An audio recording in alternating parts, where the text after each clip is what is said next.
I accidentally brought home a fake cancer diagnosis report I used as a prop on set. During dinner, my usually cold contract wife, Vivian Sterling, suddenly asked me how many months I had left. I assumed she meant our 5-year marriage contract, so I honestly answered, just a little over a month. She went completely silent. Later on, I quietly went abroad to study. Half a year passed. When I finally returned, friends told me Vivian had gone completely mad, searching for her deceased husband. She demanded, "Alive, I want to see his face. Dead, I want his bones. Turn this whole city upside down if you have to. Just bring him back to me," I interrupted. "Miss Sterling, dinner is ready, we can eat now." But Vivian was still completely lost in that cancer diagnosis report, having absolutely no idea that it is just a prop from my new web drama. Vivian suddenly snapped out of it. On the table were 3 dishes and a soup, all her favorites. But tonight, she had absolutely no appetite. After just a few small bites, she looked up at me and directly asked how much time was left. I froze for a split second, then quickly realized she must mean our 5-year marriage contract. "A little over a month," I replied. I had long prepared myself for this exact day. After all, back when we first got married, Vivian's secretary gave me a very serious warning. She explained that Vivian chose me as her husband not just because her family pressured her into marriage. More importantly, it was because my face looked somewhat like her unforgettable first love, who had gone abroad 5 years ago. And now, that first love was finally about to return. So, her sudden question about our contract probably meant she wanted me to clear out and make room for him. As my words trailed off, I caught a slight frown forming on Vivian's face. I sighed inwardly and quickly added, "Please do not worry, Miss Sterling. When the time comes, I will leave on my own. I will not cause you any trouble." Honestly, I completely understand. After missing her first love for 5 whole years, she obviously did not want him to see another man standing by her side. That was only natural. Over the years, she had always treated me fairly decently. I really should not make this hard for her. "Let's do this, Miss Sterling. I will move out as soon as I possibly can, but affordable housing in Yorkfield is pretty hard to find right now. Could you please give me 3 days? In 3 days, I promise I will be gone." "You really want to leave that badly?" My sentence somehow set Vivian off completely. Clear frustration and sharp irritation flashed right across her face, and I did not understand what she meant. Her expression turned ice cold as she aggressively stood up. "I never said move, you stay here, and stay obediently." Then she walked straight back into her private study. I still stared blankly at her retreating figure, completely unable to grasp what had just happened. Vivian rarely spoke to me first, and when she did, it was always something important. Today, she brought up the marriage contract herself, clearly wanting to settle things fast, and I had already offered to leave. By all logic, she should be pleased. So why was she irritated? After some thought, I think I finally got it. She is a billion-dollar female CEO, after all. She still deeply values her word. She probably cannot afford to lose face on this situation. So, she wants to honor the remaining month of our contract. She has always been exactly like that. Over the years, she has been freezing cold to me, but she has never once broken a promise. Still, just because she values the formal contract does not mean I should be completely tactless. I knew I should find a new place fast and move out early. After dinner, I cleaned up and grabbed a folder from the coffee table, heading straight to my bedroom. This new web drama starts filming in just 3 days, and I urgently needed to study. The moment I opened the folder, I froze. I had brought this fake diagnosis report home. This medical report was just a prop for my acting character. Lily must have accidentally slipped it in with my script. After dinner, I sat at my desk and studied the script carefully. I have always been very dedicated. No matter what I do, I always give it 100%.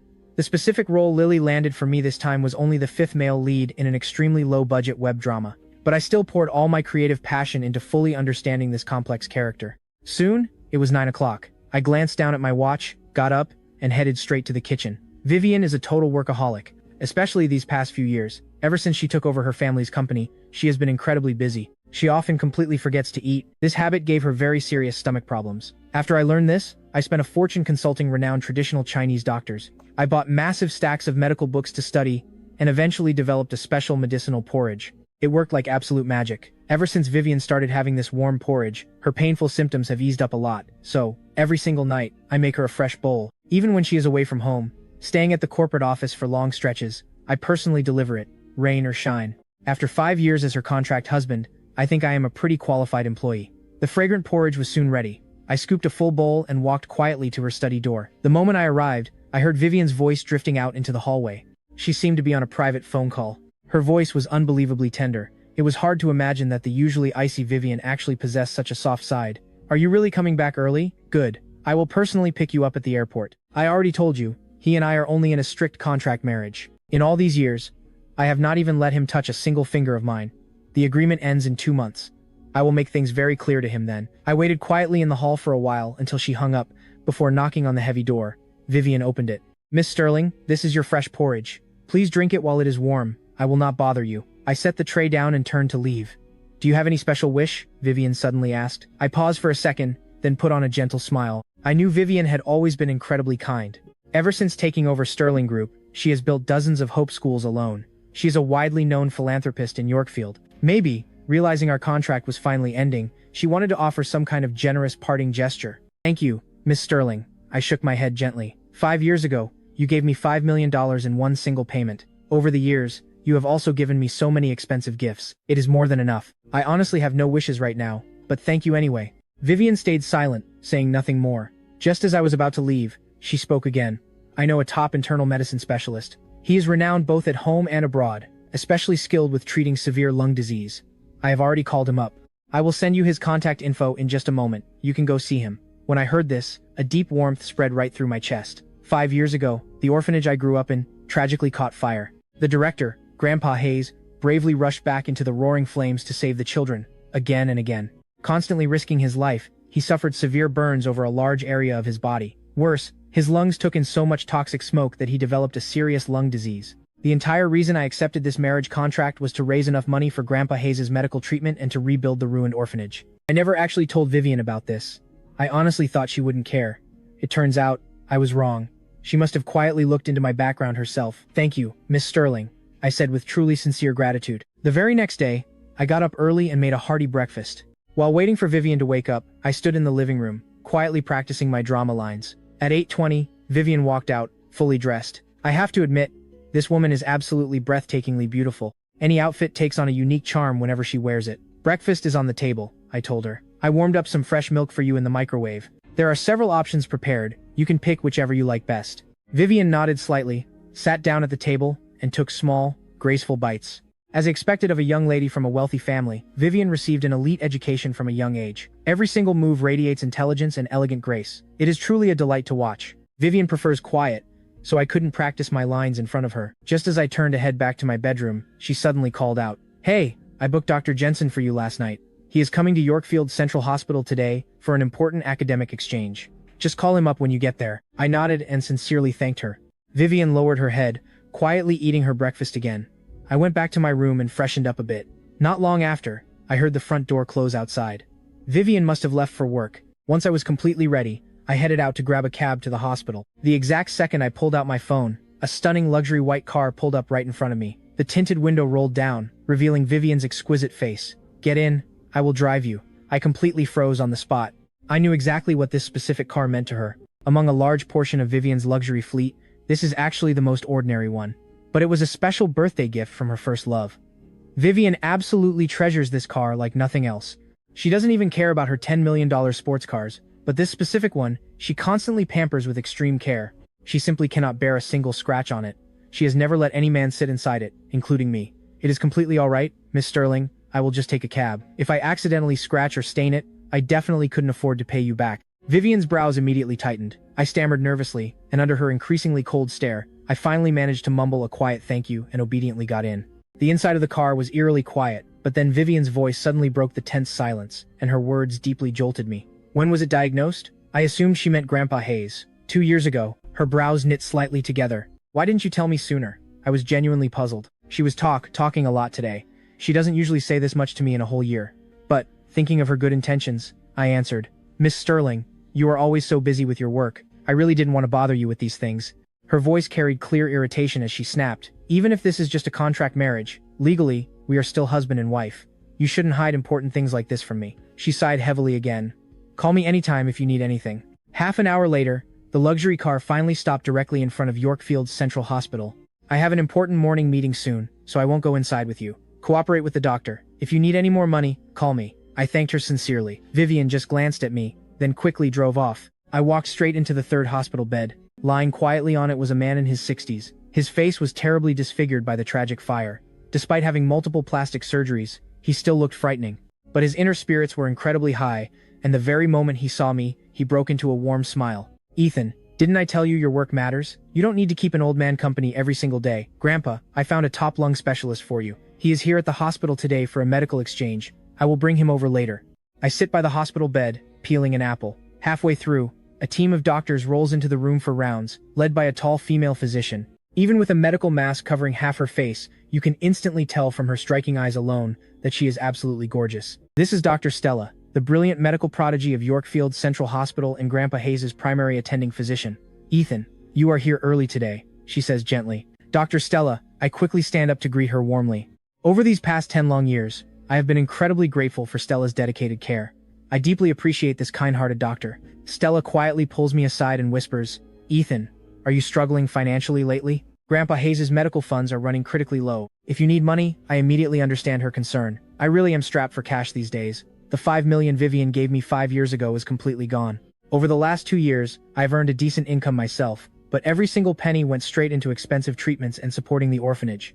I genuinely considered asking my contract wife Vivian for a loan, but she owes me absolutely nothing. Over the years, she has actually treated me quite well. I simply cannot bring myself to beg. Thank you, Dr. Stella. I will figure something out for his treatment, I say, politely declining her generous offer. Stella has already helped me so much over the years, and I refuse to owe her yet another favor. Stella sighs softly. After 10 years of knowing each other, she understands my temperament completely. I might look gentle and agreeable, but deep down, I am as stubborn as anyone. All right, if you need help, just ask. Unless you don't see me as a friend. Of course I do. You are my only friend. You would be the first one I ask. Only friend. Stella's face flushes deep red behind her medical mask. She glances up at my face, her heart pounding wildly. He is already gone, and you're still staring. Careful, your eyeballs don't fall out. A hand lands heavily on Stella's shoulder. Startled, Stella quickly spins around to see her best friend Kiki's teasing face. What are you talking about? Stella rolls her eyes. Others might not notice, but I do. Every time you look at him, your eyes practically melt. Kiki exposes her crush without mercy. Stella's gorgeous face instantly turns an even deeper shade of red. Will you shut up? Between him and me, it's just a normal doctor and patient's family dynamic. Nothing like what you're implying. Do you even believe that yourself? For 10 whole years, you have taken care of Grandpa Hayes like he is your own actual grandfather. I have never once seen a doctor treat a patient like that. Or maybe you have already cast yourself as his future granddaughter-in-law. Honestly, Stella, if you really like him, just go for it. Who says the guy always has to chase the girl these days? He is a genuinely fantastic guy. Super handsome, extremely gentle, and incredibly thoughtful. The orphanage has so many different people, yet most of them just drop by briefly, with a cheap gift. Only Ethan has cared for that old man faithfully for 10 straight years, Kiki says with total sincerity. In a modern society like this, guys with a conscience like his are rare. He might not have money, but your family does.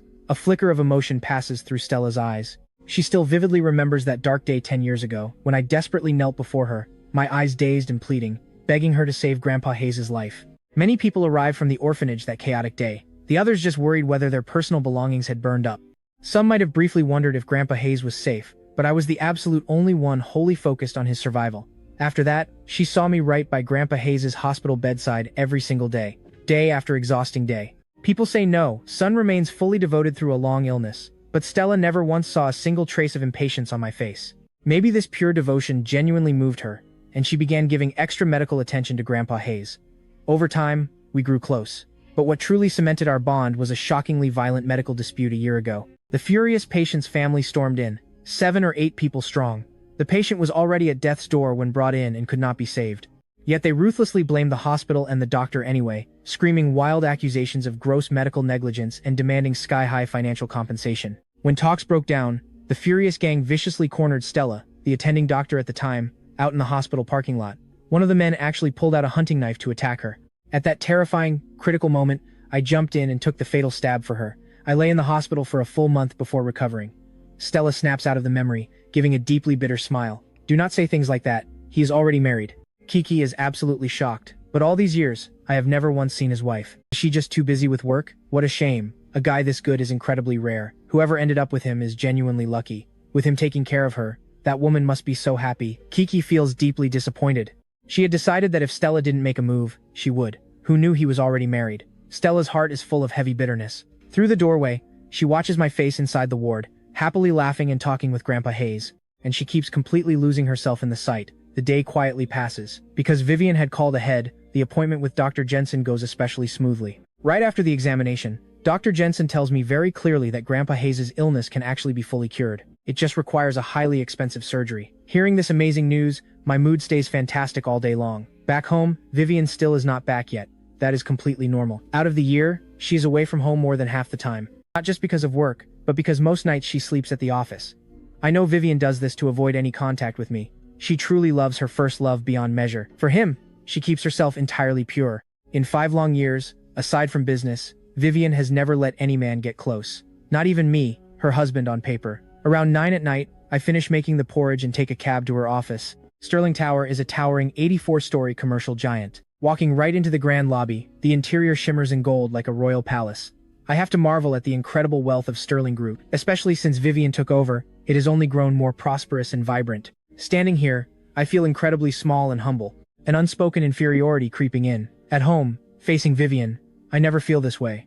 But standing right here below her massive company tower, I truly understand exactly how vast the gap between us really is. Give me the thermal box. Tessa, her secretary, steps out of the elevator in high heels, coolly extending a slender, pale hand. Thank you. I hand the box over. Just as I am about to leave, Tessa suddenly says, Damien's return is moved up. He may be back tomorrow afternoon. Damien is the first love Vivian has been thinking of for 5 years.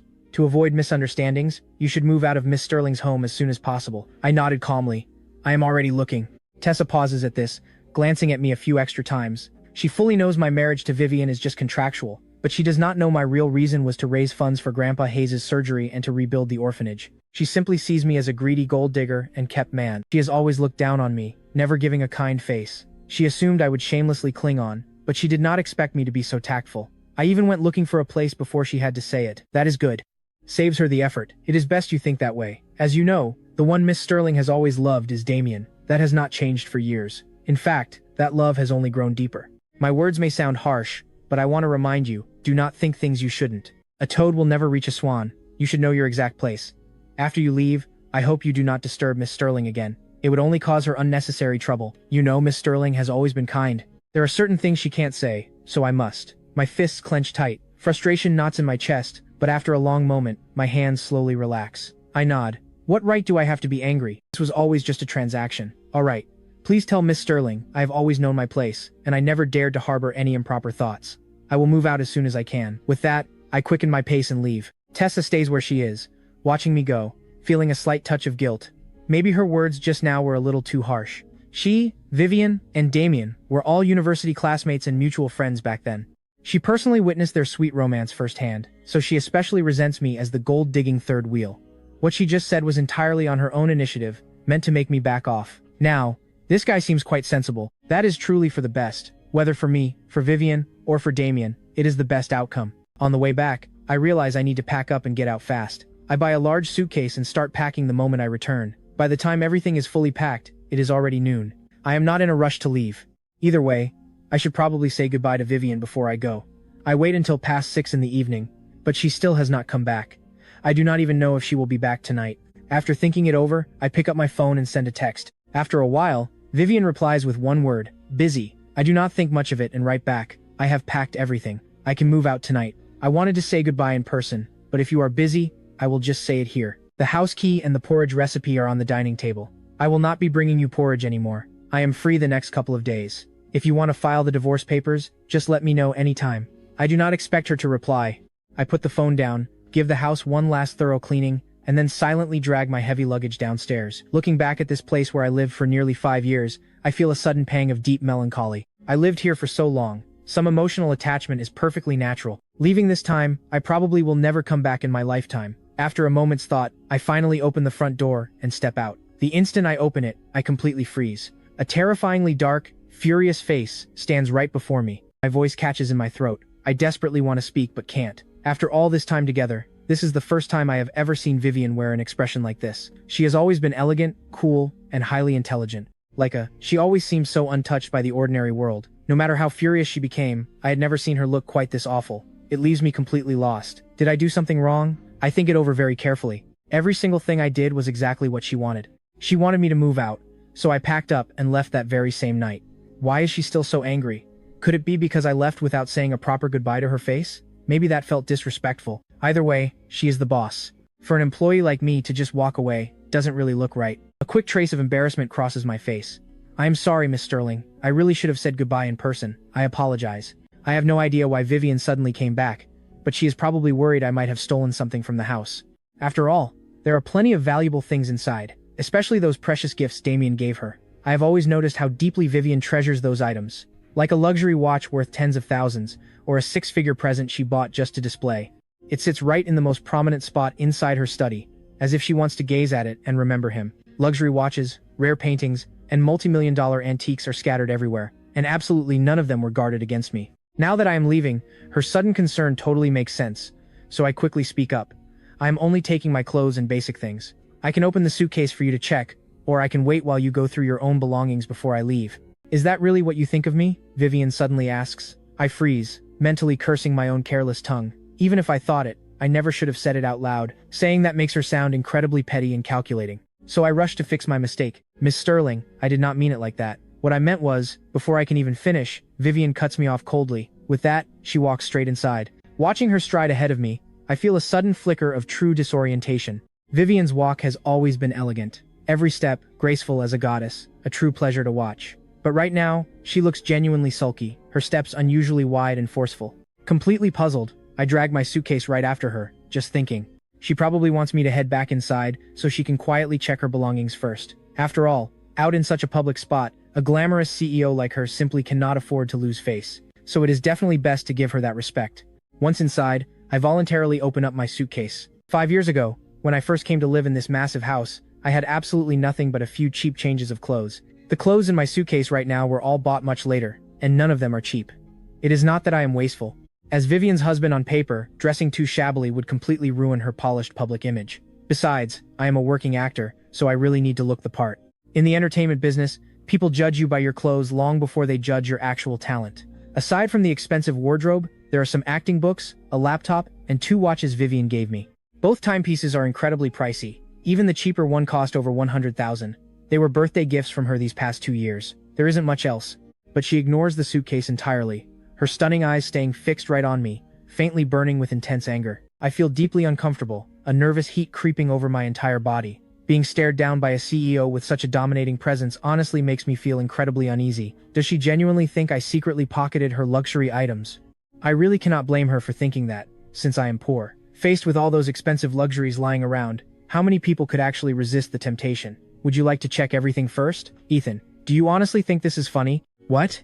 I lift my head and meet her blazing eyes. Take your stuff right back to your room, she snaps sharply. Then she strides toward the study and violently slams the door shut. What on earth does she mean? I cannot make any sense of it. Telling me to take the luggage back to my room? Does she only plan to let me go only after she finishes counting her things? Vivian is a true queen in the corporate world, a famously brilliant businesswoman. But in daily life, she is actually quite absent-minded. She often forgets exactly where she puts things. Plus, she has so many items that she has probably forgotten about most of them anyway. Counting them all could take quite a while. I hesitate for a moment, completely unsure whether to leave or stay. In the end, I lower my head and drag the heavy luggage right back to my room. Fine, let her finish checking everything first. If something really went missing and she blamed me, I might actually land in jail. I do not bother cooking dinner tonight, nor do I ask if she has eaten. My mood is completely restless. Damien comes back tomorrow afternoon, and Vivian might even bring him straight here. I do not dare entertain any improper thoughts about Vivian, but watching them flaunt their love right under my nose, or maybe doing things even less appropriate, that would be absolute torture for me. Am I truly fated to suffer through this? Well, I gladly took her money. What is a little extra suffering? I lie in bed, tossing and turning, not entirely sure when I finally fall asleep. The next day, I sleep in for the first time in a long while. When I wake up, it is already past 9. Vivian is not home, and I have absolutely no idea where to go. I genuinely do not know whether she finished checking her things last night. I think about calling her to ask, but I just cannot work up the courage. I remember exactly how furious she was when this came up last night. Worst case scenario, if she brings Damien back here tonight, I will just find an excuse to stay at a hotel and give them their space. I spend the entire day sitting at home, carefully studying my acting script. Before I even realize it, it is past 5 in the evening. My mind slowly starts to drift. Damien should definitely be back by now. Vivian has missed him deeply for so many years. She must be especially happy right now. What are they doing together at this very moment? At that depressing thought, I drift off a little. Sometimes I really feel quite inferior, especially when compared to a top-quality man like Damien. He boasts a wealthy family background, incredibly handsome looks, and he is a major star. They say his personality is great, too. He is excellent in every way. Compared to him, I am just an orphan with 0 parents. A bottom-tier nobody actor who only ever lands tiny, forgettable roles. I am completely crushed in every single way. It is no wonder a woman like Vivian, a stunning CEO, falls so deeply in love with him. I cannot say I love Vivian all that much, but at this exact moment, I truly do envy Damien a little. I grab my phone and suddenly see a new post from Tessa. The picture shows Damien and Vivian having dinner together at a fancy restaurant. I have to admit, Damien really is incredibly handsome. Even from a guy's perspective, I think he looks handsome from absolutely every angle while sitting right beside Vivian. They truly look like a perfect golden couple. The caption underneath reads, "After everything, it is still you. I will ship this power couple for 100 years. I try really hard to stop myself from looking, but I honestly cannot help staring at this photo again and again. In it, Vivian's face is full of smiles, showing a soft tenderness I have never once seen before. So she really does smile. But her smiles are reserved only for the man she loves. I am just her paid employee, never worthy of her smile. I put the phone down listlessly, feeling a tangled mess of emotions. Too unmotivated to cook, I order rare takeout. Vivian probably will not come back tonight. She cares far too much about her pride. After all, with me, this awkward third wheel, still hanging at home, given her personality, she most likely will not bring him here. Even if they want to relive old memories, they would probably check into a nice hotel. I am eagerly eating my takeout when there is a sudden knock at the door. I am completely puzzled. The takeout is already here. Who would possibly knock right now? Could it be the property staff? I walk over to the door, pull it open, and instantly freeze. It is Vivian. Why on earth is she back? Isn't she supposed to be in a hotel with Damien, pouring out their hearts to each other? I quickly glance past her, but she is completely alone. Absolutely no sign of Damien. "What are you looking at?" she asks, frowning heavily at me. "Oh, nothing. Why are you back?" I ask reflexively. Vivian snaps right back. "This is my home. Shouldn't I be back here? Is that what I meant? Your precious first love is back today. You two should have endless things to talk about. Shouldn't you be at a hotel right now, truly enjoying yourselves?" I do not dare say any of this out loud. I just laugh awkwardly and step aside to let her into the room. I figure Vivian is a deeply proud woman, and a very traditional one at that. Her intense pride would never let her give herself away completely at their very first reunion. I have always known that the outside world knows she is married. Yet plenty of top-tier men still aggressively pursue her, but she is always ice-cold to them. She has never been too close with any other man, nor has she ever had any scandals. Spending years apart in totally different countries might make them feel a little distant tonight. After some time getting properly reacquainted, maybe she will finally open her heart to Damien. "You are eating this instead of cooking?" She walks in, spots the takeout boxes sitting on the table, and asks. "I just was not in the mood today, so I ordered takeout. Have you eaten? I can easily make something for you."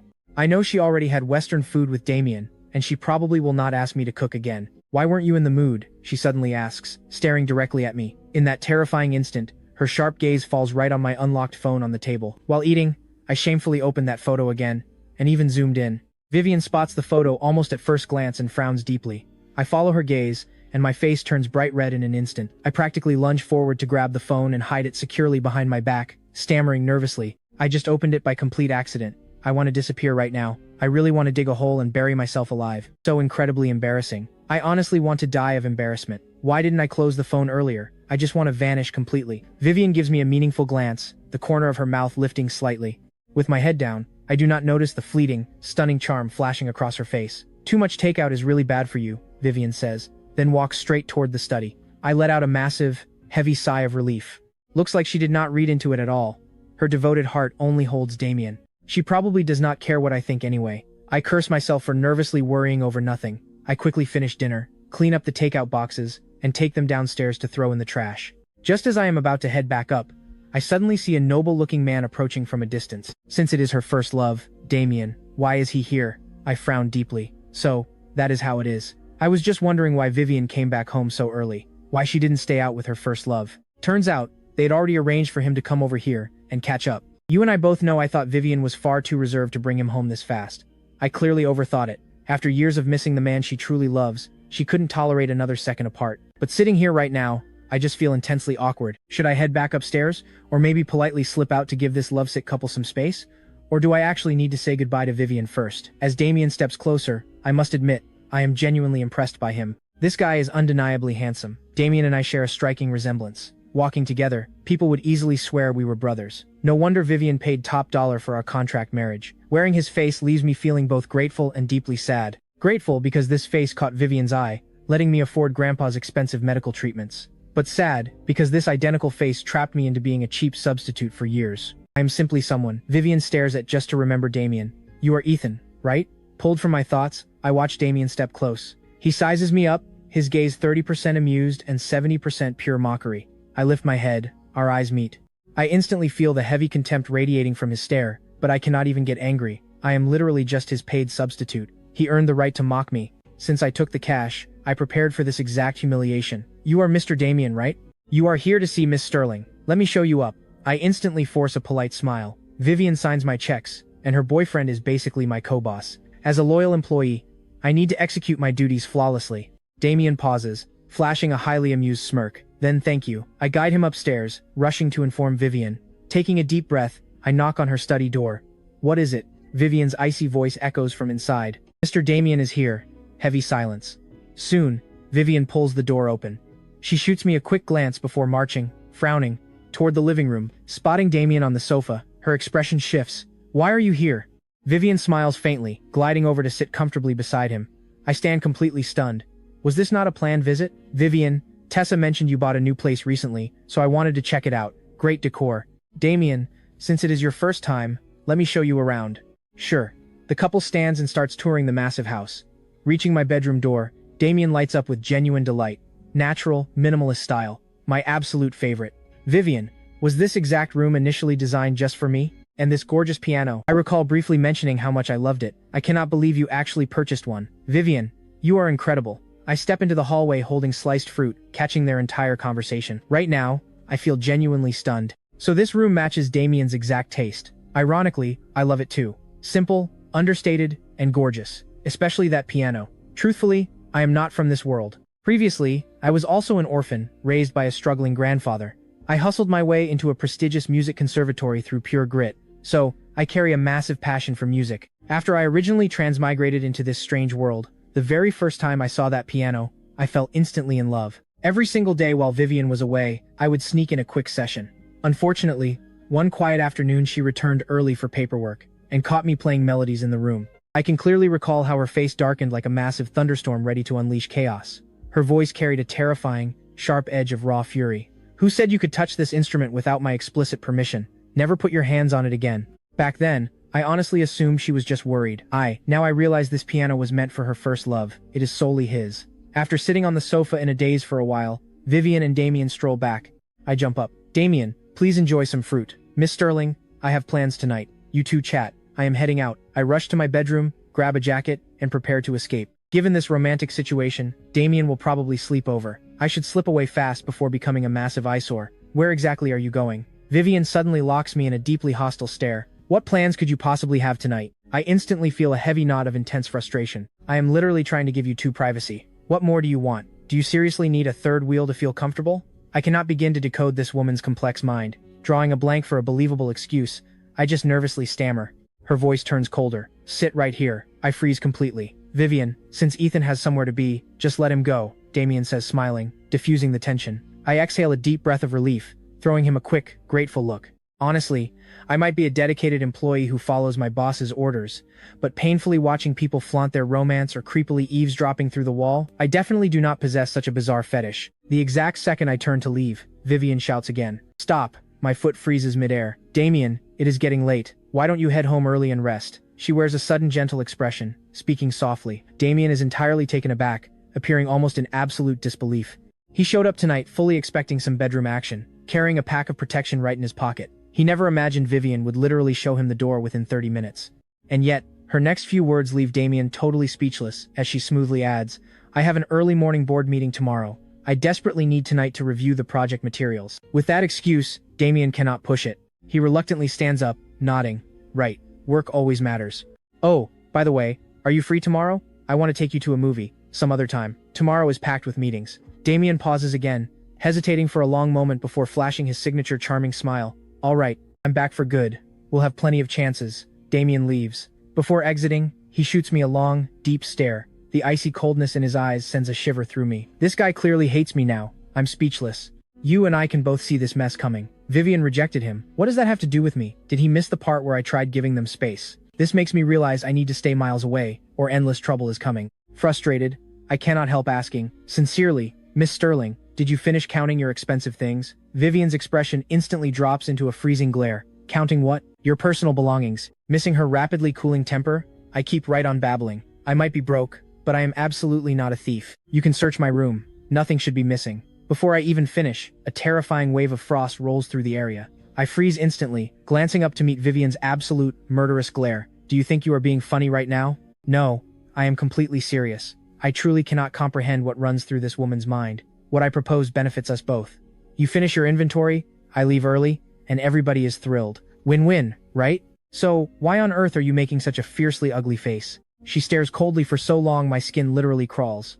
Without a single word, she storms into her study and violently slams the door. While I stand there entirely bewildered, the door aggressively rips open again. Looking like pure frost, her voice is colder than ever. Ethan, our contract isn't over. I paid you. If you dare leave this house before it ends, just try. The door slams again. I stand there, mouth wide open, completely speechless. I genuinely didn't think this elegant CEO possessed a twisted hobby of forcing people to watch her flaunt her romance. She demands I stay just to play spectator to her and her first love's affection? Fine. I take her massive paycheck, so I will deliver her perfect happiness. If she has this weird hobby, I'll oblige. 1 month left. Just bear with it. Early next morning, I sit in Lily's car heading toward the studios. You look terrible. Did that bossy lady at home not let you rest last night? Lily glances over at me, simply unable to resist teasing. I instantly blush awkwardly. Lily, please stop joking. She giggles brightly, absolutely loving it whenever I turn red. If I had a sweet puppy like you at home, I definitely wouldn't let you rest all night either. I look awkward, unsure what to say. She smiles, returning to the topic. How's the script going? It's okay, don't pressure yourself. Your role is the 5th male lead, not demanding too much screen time or major skills. I nod quietly. The filming location is Yorkfield Film Studios, roughly 90 minutes from the villa area. By the time we arrive, it is just past 8, and the crew is still preparing the set. Lily leads me straight to director Reed. This is a low-budget web series, and my role lacks major screen time. So, after checking my photo and trusting Lily's connections, he cast me on the spot. This is my very first time meeting director Reed in person. He is in his 50s, once a highly respected director in the industry. He boasts multiple hit shows, broadcast on major networks with genuine achievements. Sadly, over these past few years, his luck has been incredibly bad. Every single project completely flopped, and gradually, nobody wanted to work with him. He had to pivot to cheap web dramas. Still, the connections he built over the years remain intact. His eyes, hidden behind thick lenses, scan me up and down, carrying a strict authority. Not bad, good potential, more handsome than your photo. Director, you flatter me. I'm just a newcomer. Please give me your guidance. I quickly respond with humility. Of course, Lily and I go way back. The talent she brings never misses. Young man, act your heart out. Plenty of opportunities lie ahead. Director Reed pats my shoulder encouragingly. While we are casually chatting, a loud commotion suddenly breaks out among the crowd outside. Oh my god, it is Damien. It's actually Damien. I am finally seeing him in real life. He's so handsome. Why is Damien walking toward our set? Is he joining this drama? Wasn't the cast already cast? Damien is such a massive name, and he's actually appearing in a low-budget web drama? This director is amazing. Hearing Damien's name drop out of nowhere, you and I both know my blood runs cold. I freeze. Then, I spot a tall, slender young man in dark. Framed by dark sunglasses and flanked by 7 or 8 bodyguards, he strolls right onto our filming set. He wears a sharp, custom-tailored suit radiating pure A-list star power. It actually is Damien. Little pink hearts are practically popping right out of Lily's wide eyes. She clearly loves Damien's type. Director Reed, I thought every role was filled. What is Damien doing here? Director Reed just laughs out loud. I am honestly still in a total daze. Late last night, I received a shocking call from Damien's personal agent. He specifically requested to guest star in this exact drama, and he is even accepting a massively discounted fee. He still feels like he is dreaming. A low-budget web drama like ours could absolutely never afford a huge A-list star like Damien. Honestly, even a decent second-tier actor would not give our set a glance. Who could have ever imagined Damien lowering his status to make a guest appearance? Director Reed was so incredibly thrilled yesterday that he could not sleep at all. Ethan, your lucky break is finally here. Lily tells me, bouncing with sheer excitement. With a massive A-list star like Damien joining our drama, the online exposure and media buzz will completely explode. If your acting is strong, you might even ride Damien's fame and become slightly popular. I simply force an awkward, tight smile. The rest of the crew has no idea why Damien would lower his status for a cheap web drama, but I know the real truth. He almost certainly showed up here for me. I slowly lift my eyes to stare at Damien, surrounded by his loud entourage. Right then, he glances my way.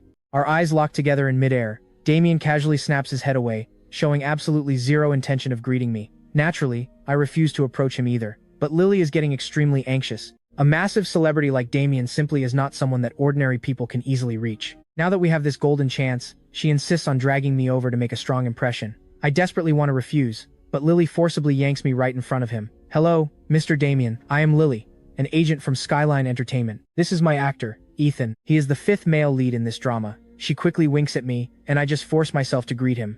Hello, Mr. Damien. Damien's eyes, completely hidden behind his expensive sunglasses, clearly hold a hint of deep amusement. He merely gives a very brief nod and answer. Mr. Damien, Ethan is a newcomer. Please offer him your guidance from here on. Seeing me unable to push for myself, Lily steps in. Young people should not constantly obsess over finding easy shortcuts. You need to polish your acting and strengthen your professional skills. Nothing beats that. Damien's tone is freezing cold, his words sparing no feelings. The moment he says this, the entire set goes dead quiet.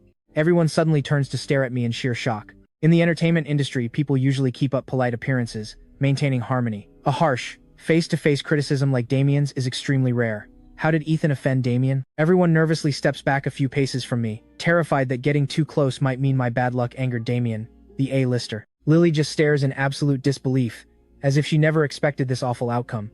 Only after Damien finally walks away does she anxiously turn to face me. Ethan, did you somehow offend him? He is a huge star. When did I ever get the chance to offend him? I simply raise an eyebrow. As a contracted partner, I do not want to make Vivian's private business known to the world. Moreover, Damien is a major superstar. The slightest rumor would easily explode citywide. I really cannot believe he acts like this. I used to like him too. Lily is visibly displeased. Between her idol and her own client, she fiercely sides with me without hesitation. My own sweet puppy is much better behaved. Way better than that arrogant, snooty Damien. Do not worry about him. Your role isn't very big, and you have 0 scenes with Damien anyway. From now on, just avoid him whenever you see him. Lily softly comforts me. I am thinking the exact same thing. My character only really exists inside the female lead's past memories. I have no shared scenes with Damien. At most, I just need to stay far away from him. But the unexpected often arrives without any warning. Leo, am I really your only one? Tell me quickly, am I, Bella, your only one? Standing right on the playground set, a young actress lifts her delicate, hopeful face, stepping backward as she loudly calls out to the handsome boy standing in front of her. Yes, Bella. You will always be my only one. Cut. Director Reed suddenly roars loudly. Ethan, what on earth are you doing? If you cannot act properly, get out. Do you realize you are wasting every single person's time? The furious shout stuns everyone. My acting just now was actually brilliant, full of real emotion and sincere feeling. Nobody knows where the director's sudden anger came from.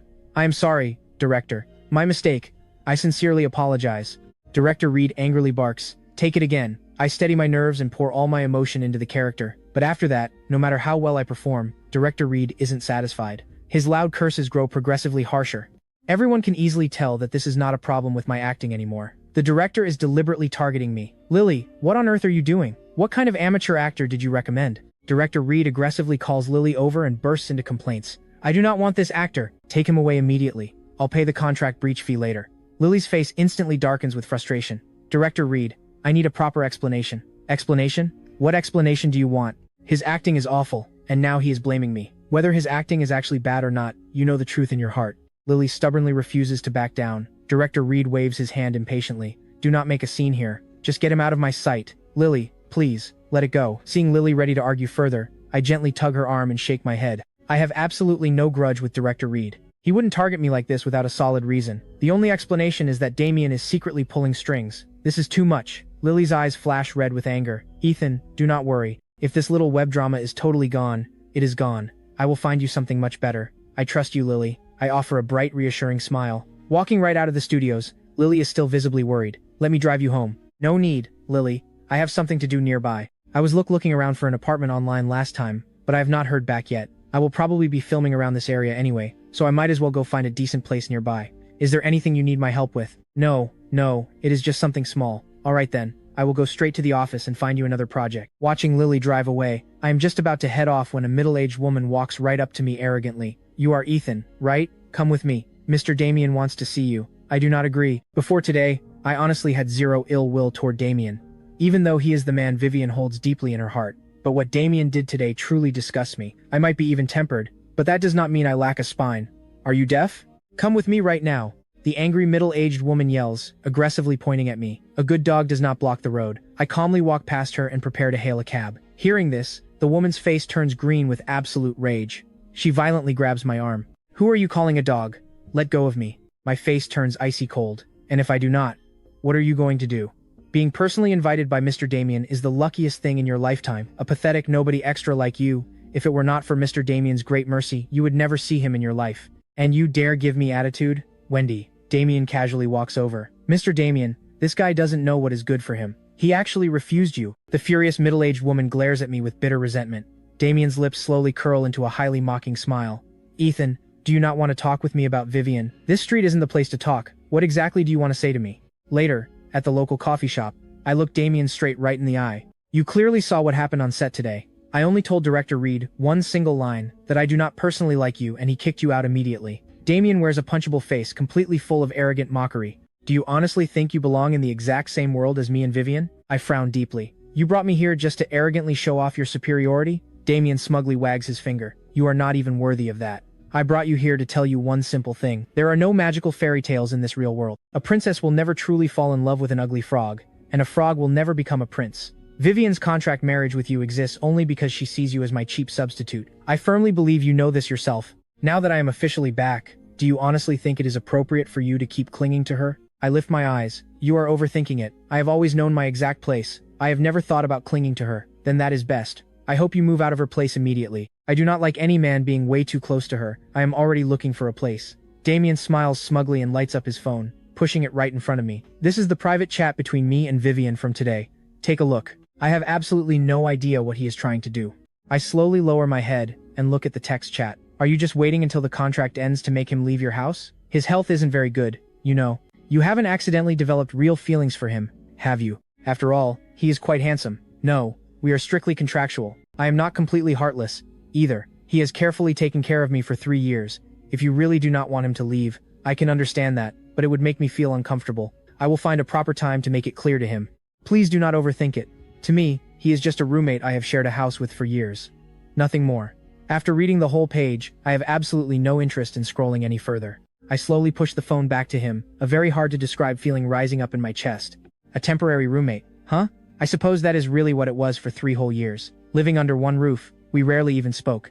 It was always me one-sidedly taking care of her, while she only ever gave me 2 watches for my birthday. She never once said a single word of care. Honestly, even a real roommate of 3 years wouldn't be so distant as to never offer a word of concern. Reading between the lines, I easily sense Vivian's deep hesitation. She clearly wants me to leave, but her sense of decency won't let her open her mouth. I do not understand why, after I've offered to leave so many times, she still refuses. What is she actually thinking? Or maybe my resolve just isn't strong enough. This time, I will leave without saying goodbye. I will tell her only after I have already moved out. Maybe this is exactly the ending she wants. I couldn't have known that on the 79th floor of Sterling Group, Vivian was in her office on the phone. Dr. Jensen, how is the situation? Miss Sterling, it is not optimistic. The patient's lung condition is severe, and it's been dragged on for way too long. I told him it could be fully treated, but in reality, he probably has only about 2 months left. Dr. Jensen heavily sighs through the phone. I later learned Vivian's expression completely freezes. Is there really no other way? Money is absolutely not an issue. Currently, this disease cannot be cured anywhere in the world. With enough money, we can certainly prolong things for a while, but the patient will suffer immensely. Vivian fell completely silent. She stayed quiet for a long time before finally answering. Dr. Jensen, you are the expert here. I am fully counting on you. Forget the cost. Just give him the absolute best medicine. Yes, I know what to do. After hanging up, Vivian slumped back into her chair. Somehow, at this very moment, her heart palpitated fiercely, and a dull, heavy pain throbbed deep inside her chest. She could not help but remember the exact day Damien coldly dumped her and went abroad to study. She had followed her best friend Daisy to the Aces bar to drown her sorrow. She truly dislikes drinking and especially hates the dizzy feeling of being drunk. But on that particular day, she recklessly downed glass after glass, behaving as if the liquor could make her forget the agonizing pain inside. It was at that exact moment she spotted Ethan singing on the stage. His voice sounded remarkably gentle and healing, and as he lowered his head to play the guitar, his side profile looked incredibly similar to Damien's. In those dark days blurred together by the heavy shadow in her heart, her internal wounds suddenly seemed to slowly heal through his soothing voice. In the weeks that followed, this woman who had never visited bars before showed up without fail, in that exact same spot every single day. She patiently waited for Ethan to take the stage, staring at his face and listening to his calming voice. Only in those moments could her battered heart find genuine peace and lasting comfort. Later, she got some background information about him from the manager. His name was Ethan, a recent college dropout desperately in need of money. He worked several tiring jobs, doing print modeling and acting in tiny background parts on movie sets during the day, and singing at the busy bar by night. At that time, her strict family was relentlessly pushing her to get married. So, when Ethan finished his set and prepared to leave, Vivian called him into a private room and handed him a legal contract. She still vividly remembers the sheer shock and surprise on Ethan's face, and how he solemnly promised to act as a perfect contract husband. Over these years, he has been completely flawless, taking care of her daily life down to the tiniest detail. After staring off blankly for a moment, Vivian grabs her phone and dials a number. Vivian, What is the occasion that you would call me today? Camille, I have a big favor to ask. You have great connections. Can you help me locate a top-tier lung specialist? Doctors from another country are fine too. Money is not an issue. Vivian, what is wrong? It is not me. A friend of mine has lung cancer. Okay, I will do my best. I will call you when I find someone. I searched around the busy film studios area today, but I cannot find a suitable place, so I just register with 2 talent agencies and leave my info. I call Auntie Bennett, the caregiver looking after Grandpa Hayes, to check in. Only after hearing that all is perfectly well do I finally return home with total peace of mind. This time, I am absolutely determined to leave. After packing, I find a cheap nearby hotel and check in. At night, I am sitting in the room, making do with a hot bowl of instant noodles, when Vivian's call suddenly comes in. I hesitate a long while before finally forcing myself to tap answer. Where did you go? Vivian's tone is icy, carrying a sharp hint of anger just underneath. Miss Sterling, I am staying at a local hotel for now, I answer her quite honestly. Come back. What? I am genuinely stunned. I said, come back. I really do not get this woman. I have put myself in her shoes and done everything I possibly could. She felt too uncomfortable to ask me to leave, so I quietly left on my own. Her lingering conscience made her try to keep me here. Fine, I will just slip away quietly. I have gone this far. What more does she want? I cannot help but frown. Miss Sterling, there is really no need for me to ever come back.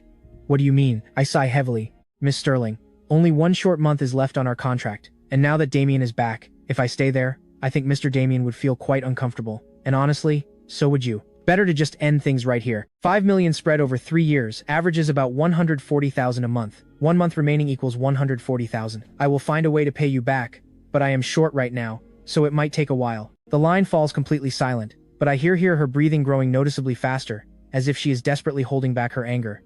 I am getting a little annoyed. You already told Damien you would find a way to make me leave.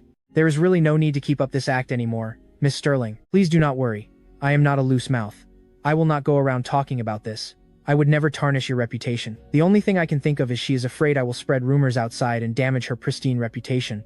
After all, the Sterling Group is a publicly listed company. The slightest negative news about Vivian could severely affect the company's stock price. Vivian remained completely silent. I thought my logical words would have satisfied her, so I breathe a deep sigh of relief, quietly hang up the smartphone, and quickly finish my instant noodles. I stand in front of the bathroom mirror, rigorously practicing micro-expressions. I have absolutely nothing right now. The only thing I can fight with is my acting. Ever since I transmigrated into this alternate world, I have relentlessly practiced in front of the mirror at every single free moment, which built the solid acting and line skills I possess today. Especially with Grandpa Hayes still needing expensive medical treatment, plus owing Vivian $104,000. I feel a strong sense of urgency as I am about to go to bed. However, suddenly there is a loud knock at the door. I am puzzled. Who would knock at this crazy hour? I slide on my slippers, get off the bed, and peer right through the peephole. I completely freeze. Vivian? How did she find this place? Why is she here? My head is a total mess, my heart in anxious knots.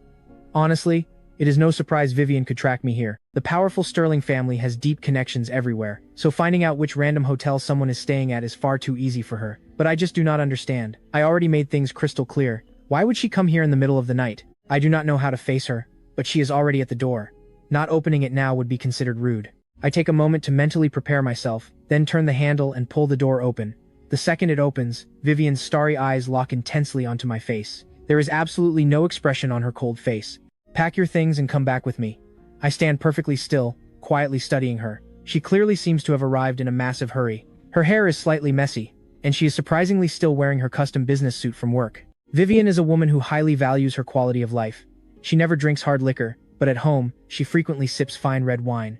After work, she would never stay in stiff business attire. She usually changes into something comfortable and casual. She must have arrived home right after work, seen the place completely empty, immediately pulled strings to find exactly which hotel I was at, and rushed straight over here. I simply do not understand what she is trying to do. She clearly wants me out of that house, and yet she puts on this dramatic act. For whose benefit? I am not going back. I firmly shake my head. I made it entirely clear on the phone. What are you sulking about? Upset because Damien came to the house the other day? Vivian's thin brows knit tightly together. I frowned at her, utterly stunned. Why would she ever say that? Does she actually think I am acting jealous? At that ridiculous thought, my face turns slightly red, and I hurriedly say, please do not worry, Miss Sterling. I absolutely hold no such thoughts. You and Mr. Damien are the perfect couple. You and I are only contractually married. I have clearly known that since the day I signed the contract. I would never harbor unrealistic romantic thoughts. Please do not misunderstand me. Hearing this, Vivian suddenly paused, suddenly looking quite angry. In any case, the contract is not over yet. I will not allow you to leave. Come back with me right now. I firmly shake my head. Since I have already moved out, I am not going back there. After all, I really do not have that weird hobby of watching a couple being in love. I will ask you one more time, are you coming back or not? Vivian aggressively sharpens her tone. Miss Sterling, I am fine, staying right here. Vivian gives me a very long, deep look, then slowly turns and leaves. I quietly watch her go. For a woman this proud to actually come and try to convince me to come back, it is already well beyond what I expected. I had spoken so harshly. With her fiercely proud personality, she should have completely given up completely. I feel a small wave of genuine relief. I am incredibly grateful to Vivian. Without those $5 million back then, Grandpa Hayes would have died long ago, and our orphanage could not have been rebuilt. But I must take one thing at a time. I do not want to go back to that house to watch them flirt as a couple, and even less to see Damien's face. Without today's bitter conflict with Damien, I might not be this entirely resolute. But right now, I honestly have a deep, physical disgust for that man. Well past 11 at night, a sudden call wakes me up. Hello? Who is this? Ethan, what kind of terrible husband are you? A sweet yet sharp female voice scolds from the other end. Get over to the Aces bar right now. Vivian is totally drunk. All sleep leaves my body instantly. I quickly sit up in bed and check my phone. It is Vivian's best friend, Daisy. I am on my way, without even minding my messy hair. I hurriedly throw on clothes and grab a cab to the Aces bar. The moment I step into the private room, I spot Vivian passed out on the sofa. Her cheeks are deeply flushed, mumbling something through her rosy lips. Daisy has also been drinking heavily, sleepily leaning against the plush sofa, tiredly rubbing her face. She is the sweet, petite type, small and adorable, with looks that are not quite as stunning as Vivian's, but still rare and beautiful. Ethan, the exact moment she sees me, Daisy aggressively plants her hands firmly right on her hips. What on earth did you do to Vivian to make her this angry? She basically never drinks. Just look at her now, and see how completely drunk she is. I feel utterly helpless. Miss Daisy, this honestly should not have anything to do with me. Maybe she simply had a huge fight with Mr. Damien? I really do not believe my refusing to come home is what made her this angry. In these 3 years, Vivian has never invested any emotion in me, not even her angry side. Her personal joys, sudden anger, deep sorrows, and fleeting joys are only ever for Damien. Daisy pauses, thinking it over. She realizes Vivian has never even given me a proper look. How could she be so furious with me? Suddenly, her deep anger just fades. Just take her home. The moment she speaks, she raises an eyebrow. I am warning you, Damien is back. Do not dare take advantage of Vivian while she is drunk. I seize the chance to reply. Why not call Mr. Damien to come get her? I called him. He has an event and cannot leave. There is no choice since Vivian is this wasted. I cannot leave her. Miss Daisy, if you do not trust me, you can come back with me. The house has plenty of rooms for the night. Daisy thinks it over and nods. Fine, I really do not trust you. I let out a bitter smile, walk over, and easily scoop Vivian up, bridal style. Vivian is tall but incredibly light, maybe around 100 pounds. Plus, aiming for the entertainment industry, I hit the 3rd floor gym every single day. I maintain a very fit physique, sporting a solid 8-pack, abs packed with strength. I find Vivian's car and skillfully drive toward the villa. Ethan, your contract with Vivian is almost up. Daisy rubs her aching head and suddenly speaks. Yeah, 1 month left. Damien is back. What are you thinking? I know what she means. I already moved out. You moved out? Daisy looks at me in pure disbelief. Yeah, staying at a hotel for now until I find a place. Daisy stares blankly. Are you okay with this? Vivian has billions. Even as a contract marriage, you registered legally. Are you really taking nothing and just leave her? I smile. What is there to be upset about? None of it was ever mine. Actually, Mr. Sterling has taken great care of me. Without that money back then, who knows where I would be now. I have a conscience. She has been so good to me. The least I can do is not make things hard. After a long pause, Daisy finally says, Good, that you think this way. Thinking too much only makes you suffer. Back at the villa, I carry Vivian to the bedroom and lay her down. I expertly grab a bathroom towel to wipe her face, then immediately head to the kitchen to prepare some warm hangover soup. I patiently spoon-feed it to her. Daisy stands beside me, totally amazed. Do you care for Vivian like this often? I smile.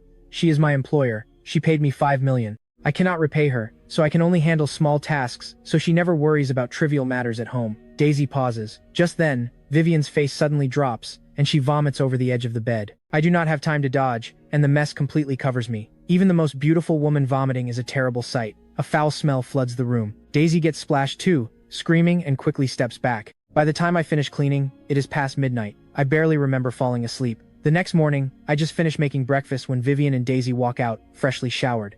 You are up. Come have breakfast. I carry the beautifully plated meal from the kitchen. Ethan, did you make all this? Daisy stares at the table in total shock. A plate of heart-shaped osmanthus cakes, durian pastries carved into little animals, and lean pork congee. The rich aroma hits you from afar, instantly making your mouth water. She really did not expect I had such impressive cooking skills. Miss Daisy, It is nothing special, just simple dishes. Vivian stares at the exquisite breakfast, her eyes looking complex. Over the years, I often made all sorts of creative breakfasts for her. She used to take it for granted, thinking nothing of it. Now, looking back, even a 5-star chef would not guarantee this kind of daily treat.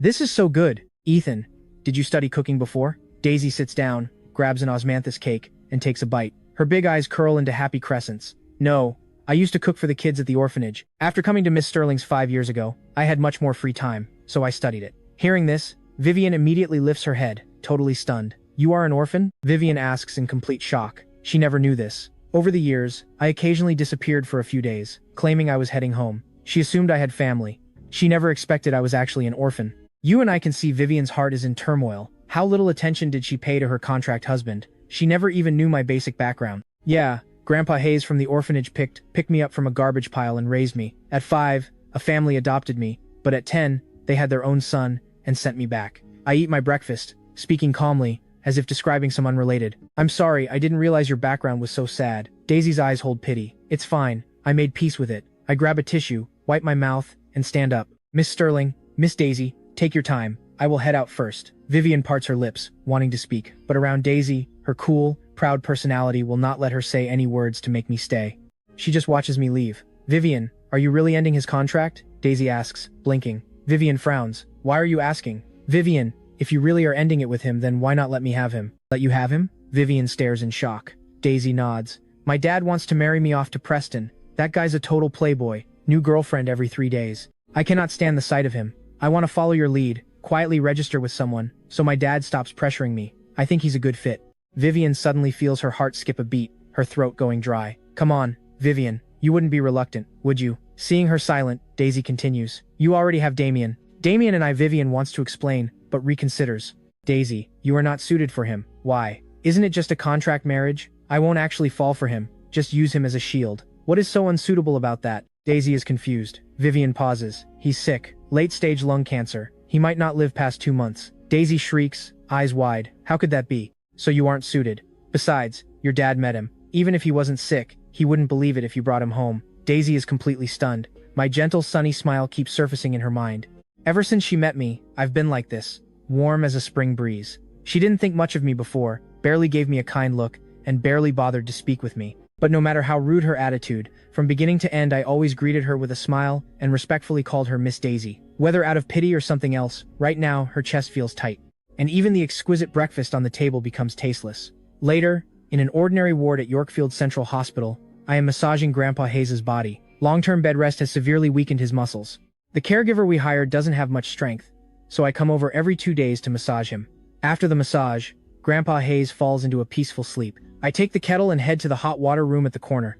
2 familiar figures approach. Vivian, thank you for taking time to visit the hospital with me. Don't mention it. Feeling better after the intravenous drip? Much better. By the way, it's already noon.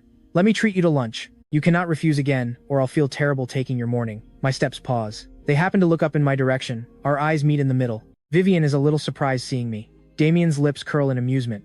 I skip the hello, nod lightly to Vivian, and head for the hot water room. Vivian thinks then catches up. Miss Sterling, need help? I ask gently. Feeling better? Thank you, a little better. Vivian nods. If you need money, call me. I bow to thank her. Move back. What? I pause briefly. Move back in. Conditions out there can't compare to the villa. I don't lack a few $100,000. Don't sulk. I'm silent for a moment. Let's figure this out. Why does she think I'm sulking? Honestly, I just don't understand this woman. Her boyfriend is back, yet she keeps insisting I stay at her villa. What is this? After 10 full seconds of silence, I finally speak. Miss Sterling, there's really no need for me to move back.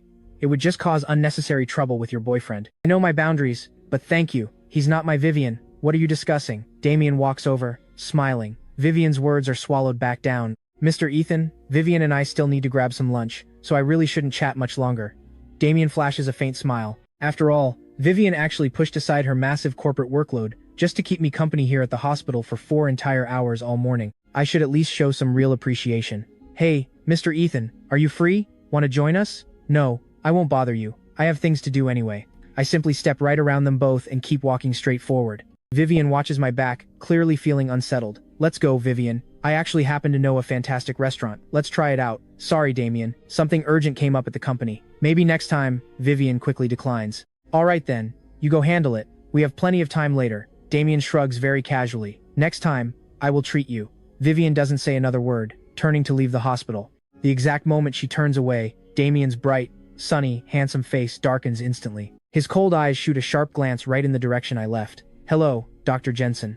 Inside the quiet hospital office, I meet with Dr. Jensen once again. Please, have a seat, young man. Dr. Jensen has a head of gray hair and a very kind manner. Dr. Jensen, did something bad happen to my grandfather? I ask him nervously. Don't panic yet. Just listen to what Dr. Jensen has to say. Stella, who is sitting right beside me, gently comforts. Young man, the other day I saw you definitely weren't in good spirits, so I just didn't tell you the honest truth. I thought about it a lot after I got back, and as the patient's family, you have every right to know. This really shouldn't be hidden, Dr. Jensen says gently, placing a formal diagnosis report right in front of me. Your grandfather's condition really isn't good. He is a long-time smoker, and his lungs simply aren't in good shape. That terrible fire 3 years ago where he inhaled large amounts of toxic smoke made his fragile lungs even worse. He has now developed late-stage lung cancer. A conservative estimate gives him about 2 months. Hearing this, I feel like I've been struck by lightning. How is this even possible, Dr. Jensen? When Grandpa Hayes was hospitalized before, we did comprehensive full-body checkups and found absolutely no signs of cancer. Stella's face instantly goes pale. Was your main medical focus before purely on the burn treatment?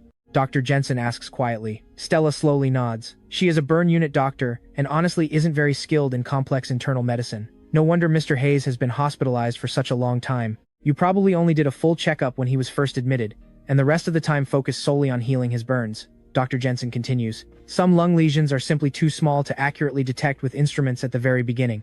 This fatal illness develops slowly over these 3 years without any prevention. Stella's face turns completely white. As Grandpa Hayes' attending physician, letting such a serious illness develop means she simply can't escape the blame. She really doesn't know how to face me. Dr. Stella, although I am completely devastated, I still notice her distress. This isn't your fault. You are a burn unit doctor, only responsible for treating the burns. It's my fault. Grandpa Hayes always coughed back at the orphanage, and I just ignored it, thinking it was nothing. I'm the one who hurt him. Stella's eyes turn bright red. She knows exactly how heartbroken I am right now, but she really didn't expect that at this specific moment, I'm still trying to take care of her feelings. Dr. Jensen feels visibly moved as well. He had actually planned to keep this news from me for now. Vivian is the major shareholder of Yorkfield Central Hospital where he works. In other words, he's basically just an employee under her. He had planned to gather top lung specialists to study the case and see if treatment was actually possible. If it worked, a major medical achievement like this might even get him directly promoted to deputy director. Unfortunately, after 3 days of intense discussion, the final conclusion was still beyond saving. That is exactly why he came today specifically to tell me the hard truth, so I could finally prepare myself. Looking at me now, he must think I really am a good person, handsome, polite, devoted, and quite humble. It's no wonder a highly privileged woman like Vivian would favor me. While this terrible illness simply can't be cured, extending his time a little bit is still very possible. It really depends on what you choose. I immediately asked Dr. Jensen if we can extend his life. Of course, that's the best option. Dr. Jensen nods, but it definitely requires a significant financial cost. A highly effective targeted therapy drug came out of other countries recently, but the price is quite steep. $200,000 per dose. For your grandfather's specific condition, he'd definitely need at least 2 to 3 doses per month, and if he develops drug resistance, that rate will drastically increase. Without any hesitation, I firmly answer, I will find the money. Just past 6 in the evening, I walk out of the hospital in a total daze, my tired mind entirely full of warm memories with Grandpa Hayes over the long years. He literally picked me up from a filthy garbage pile. Later, I heard from Granny Holloway at the orphanage that I was completely covered in mud and burning with a severe fever back then. Without Grandpa Hayes, I might have already died in that wretched garbage pile, hauled off as trash and burned. As a young child, my absolute favorite thing was curling up safely in Grandpa Hayes' arms, listening to his fascinating stories, and learning life lessons from him. He'd hide from the other children just to slip me pocket money. He always remembered my birthday, gave me the gift I wanted most, and scolded me sternly when my grades weren't good.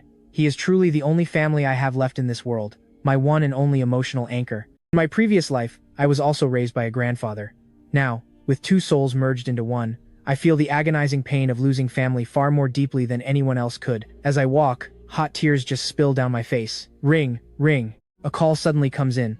I slowly pick up my phone and glance at the screen, a deep trace of weariness crossing my face. Hello? What is it? Hello?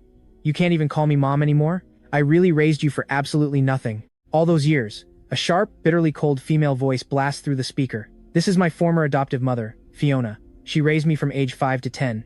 In the early years, the couple treated me quite decently, almost exactly like their own son. But when I turned 8, Fiona, who had actually been declared infertile, unexpectedly got pregnant. 10 months later, she gave birth to a chubby baby boy. The couple was absolutely overjoyed, but unfortunately, that was the exact day my long, dark night nightmare truly began. With their own biological son around, they simply couldn't stand the sight of me anymore. Before I was even 9, I took on all the household chores, and any slight displeasure meant a brutal beating. A year later, they sent me straight back to the orphanage. That really should have been the absolute end of it. But 3 years ago, they somehow heard I had married a wealthy female boss. They started showing up every few days, screaming that I was an ungrateful brat, that I'd gotten rich and completely forgotten to repay their generous upbringing. Whenever they couldn't find me, they made massive scenes at the orphanage, practically turning the whole place upside down. I just couldn't take it anymore. Thinking they did raise me for a few years and were actually good to me early on, I just gave them $200,000 all at once. After getting that money, the couple was thankfully quiet for a while. But within half a year, they started the exact same scheme again, complaining the upbringing money was nowhere near enough. After learning I was they even threatened to call reporters to publicly expose me. Deeply afraid of damaging Vivian's flawless reputation, I gave in time and again over these past 3 years, only to be constantly met with the couple's escalating greed. I don't even need to think about it. Fiona calling right now is definitely to aggressively demand more money again. I slowly rub my temples with a pounding headache, thick weariness flickering in my tired eyes. Are you completely deaf? Your younger brother is about to take the college entrance exam, and he'll definitely get into a great university. There isn't a single penny at home right now. Wire me $200,000 immediately for your brother's tuition. Fiona speaks in a highly commanding tone. I just sigh heavily. Fiona, I really don't have any money. Absolute bullshit. Don't think I don't know that CEO woman you married is worth billions. You can't even cough up 200,000? Are you even human? If I hadn't adopted you back then, you would have completely starved to death, Fiona angrily snarls. I already told you, she and I are only contractually married. I'm literally just an employee under her. Do you really think a woman of her high status would actually fall for an orphan like me? I continue wearily, and my contract with her is almost totally over. I really have absolutely no money right now. Grandpa Hayes is very seriously ill, and we still desperately need a lot of money to save him. Fiona, please, I am begging you. I've given you at least $1 million over the years. You built a massive villa, you bought a luxury car. Please, just leave me alone. The exact moment Fiona hears this, she furiously shrieks at the top of her lungs. You ungrateful brat. Don't you even think about lying to me. I know perfectly well that rich women in the city love finding boy toys. That CEO definitely only keeps you around because of your looks. Telling me you have no money? Like hell I'd ever believe you. You want me to let you off? Fine. Wire me $10 million in one single payment, and I swear I'll never bother you again. 10 million? I am completely stunned hearing this. She really has some serious nerve. That CEO is worth billions. What is 10 million to her? I'm warning you right now, without 10 million, forget about it. I will cling to you forever. If you don't let our family live well, you won't live well either, Fiona sneers viciously. Do whatever you want, I say, and I directly hang up the phone. No matter how many times Fiona frantically calls back like she's possessed, I totally ignore her. I know a greedy woman like Fiona is absolutely ruthless. Before, I worried it would negatively affect Vivian, so I kept giving in. But now, Grandpa Hayes desperately needs money to save his life, and my contract with Vivian is rapidly ending anyway. I absolutely refuse to keep giving in. Right now, I just want to make money fast, to extend Grandpa Hayes' life as much as humanly possible. Taking a breath, I slowly walk into the Aces bar. The heavy blows today have made. All of this left me feeling more frustrated than ever, and right now, I just desperately need a strong drink to take the edge off. The Aces bar is a massive, highly popular lounge. Back when I worked as a resident singer here, it was basically packed to the brim every single night. That is mostly because the owner really runs the place well. Hey Ethan, what brings you here? The second I step inside the bar, a beautiful woman in her 30s lights up and walks over. Rose. I quickly break into a bright smile. This woman is Rose, the highly capable manager of the bar. She took wonderful care of me back when I worked here. I am actually just here as a paying customer today, and here I thought you came specifically to visit me. You got my hopes up for absolutely nothing. Rose rolls her eyes at me, and I just scratch my head awkwardly. You ungrateful little thing. You found yourself a wealthy woman, and now you completely look down on your poor friends. 3 whole years and not a single visit. Rose's voice definitely carries a slight hint of genuine resentment. I do not know what to say, so I quickly change the subject. Rose, is Lena still singing here? You actually have the absolute nerve to bring up Lena? She liked you so much back then, and you just ran off with that rich woman without even bothering to say goodbye. Do you have any idea exactly how hurt she was? Rose says with a helpless sigh. She left less than a month after you did, but we have kept in touch over the years. 2 years ago, she joined a singing competition and made the top 10. She signed with an agency. Things are not blazing hot now, but she gets steady commercial work, which is way better than singing at a bar. Really? That is wonderful. Becoming a singer was always her dream. I definitely cannot help feeling incredibly happy for my old friend. Rose pauses, then asks, how about you? How are things going with that rich woman? I really do not feel like saying much. It is whatever. Rose, you have lots of customers tonight. I will not keep you from work. I will just find a spot over there. I point to a corner and walk right over. After sitting down, I order 2 bottles of wine and drink entirely alone. Rose comes over for a glass with me at one point. Just as a warm, comforting buzz finally settles in, a highly surprised voice suddenly comes from right beside me. What exactly are you doing here? Stella. I turn around, utterly stunned to see her. I am used to seeing her in a white coat, looking dignified and serious. But tonight, she is actually wearing a beautifully fitted black bodycon dress, perfectly showing off her stunning figure. I notice many men around fixing burning gazes on her. Had a bad mood? Came for a drink. Did not expect to run into you here. Stella simply sits down right across from me, ordering a bottle of red wine from the server. I know exactly why she is in a bad mood and softly comfort her. Stella, Grandpa's situation really is not your fault. Please do not feel guilty. If you do, I will feel terrible. What about you? You came to drink because you are deeply upset about Grandpa? Stella looks up at me. She clearly remembers I once told her I completely hate drinking, especially the miserable feeling of being drunk. Back when I was a resident singer here, I actually had to drink with some heavily tipping customers. Often, my face burned at her words, and I let out a bitter, self-mocking laugh. Stella, I just feel like I've been such a massive failure as a person. She paused. I tilted my head back, taking a heavy sip of wine, my eyes growing hazy. I told you, Grandpa pulled me right out of a garbage pile. Without him, there is no me. I was a seriously mischievous kid, and my grades were terrible. A child like me, especially a troubled orphan in the system, would usually be completely given up on. But Grandpa never quit on me. Later, when he discovered I actually had musical talent, he fully supported me studying music. You know, pursuing the arts isn't something an average family can easily afford, let alone a destitute orphan. But from start to finish, Grandpa backed my dream. To gather tuition at his advanced age, he worked brutal shifts at construction sites. Once, he even fell from a high scaffold. As I speak, hot tears spill down my face completely uncontrollably. But I am totally useless. I am just watching him suffer, watching his life fade away to the end, and I cannot even help him. Seeing me break down, Stella's heart breaks for me. Grandpa would never blame you, so please do not blame yourself like this. You have done so much. Didn't you say I am your only friend? As your friend, I will absolutely help you. Stella, thank you, I say with pure sincerity. You have already helped me so much these past 3 years. I don't know how to repay you. Stella smiles gently. Silly, you literally took a knife for me that day and saved my life. Isn't that enough? Besides, caring for patients is just part of my sworn duty as a medical doctor. I simply cannot hold my alcohol well at all. After finishing the bottle, my head feels like it is exploding, and I completely collapse on the table, unable to rise. Stella struggles to help me into her car, then calls a designated driver to take me back to Yorkfield Estate. She still doesn't know that I recently moved out of the luxury villa area. She has dropped me off here a few times before, so she easily remembers the location. But lacking Vivian's contact number, she has to use my phone to call her instead. Hello? A distinctly cool voice answers the phone. Is this Miss Sterling? Ethan is heavily drunk. Please come out to the front gate to pick him up. Who are you? Hearing an unfamiliar woman's voice, Vivian demands sharply. I am his close friend. Vivian falls dead silent for several seconds. More than 10 minutes later, Vivian marches to the main gate dressed in casual clothes. When she sees Stella standing by the car door, she is instantly stunned.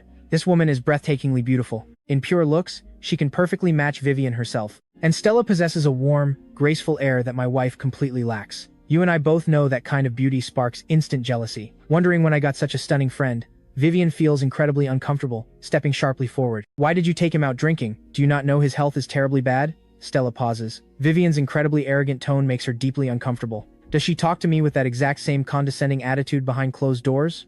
At that protective thought, Stella's eyes turn fiercely angry. I am such a kind, gentle person. What right does my wife have to treat me like this? Miss Sterling, I know your elite billionaire family is wealthy, but I do not know you, and I owe you absolutely nothing. Watch your tone, Stella shoots right back. Vivian pauses, realizing her tone was a bit too harsh. She usually never treats strangers this way. She was simply worried about my failing health today. I only have 2 months left, yet this random woman took me drinking and got me completely wasted. That is why she was so intensely angry. Give him to me. I will take him home. Stella raises a brow. Miss Sterling, as Ethan's friend, I think I have the right to say a few words. Yes, he has no money and no status, and is absolutely nothing compared to your elite Sterling family. But he is genuinely kind. He deserves to be properly treasured and cared for. I really hope you can be a little kinder to him, because if you cannot treasure him, plenty of people out there gladly would.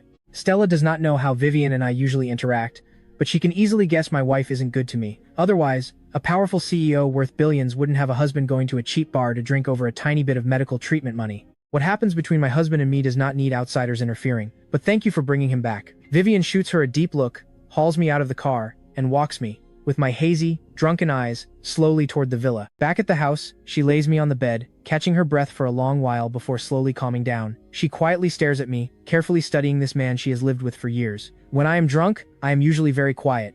No noise, no drunken talk, just a deep sleep. Let's be honest here. By pure physical appearance, I am truly perfect. Vivian has seen countless handsome men, but I easily rank in her top 3. Vivian quietly watches me for a while, then turns her complex gaze away. She fetches a warm towel from the bathroom and gently wipes my face. Then she pulls the covers over me. Still fast asleep? I had absolutely no idea Vivian was doing all this.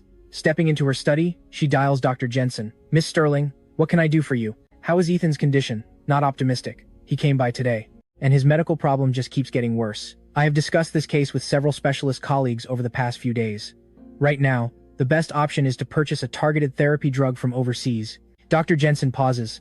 It costs $200,000 per dose, requiring about 3 doses a month. That massive amount means absolutely nothing to Vivian. She genuinely does not care about the medical cost. She simply asks, with this medication, how much longer can he live? This treatment works well, but drug resistance is quite strong. It is most effective during the first 2 months. After that, doses must gradually increase until it completely stops working. Dr. Jensen sighs. Based on my clinical estimate, with this medication, he can hold on for half a year at most. Vivian pauses for a moment. Money is not an issue here. If you can keep him going longer, I will remember the favor. Do not worry, Miss Sterling, I will do my best. Hanging up, Vivian heavily rubs her tired temples. She cannot help walking right into the bedroom just to watch me a little while longer. A few minutes pass before she makes another phone call. Go to hotel room 3008. Pack everything up and bring it to my villa. Less than an hour after the call, Tessa brings back the heavy luggage I had left at the hotel. Looking completely puzzled, she asks, Miss Sterling, since he left voluntarily, isn't that the best outcome for you and Damien? Why do this? Vivian has not told anyone about my illness yet, and she definitely does not want my condition becoming public news. I gave him $5 million.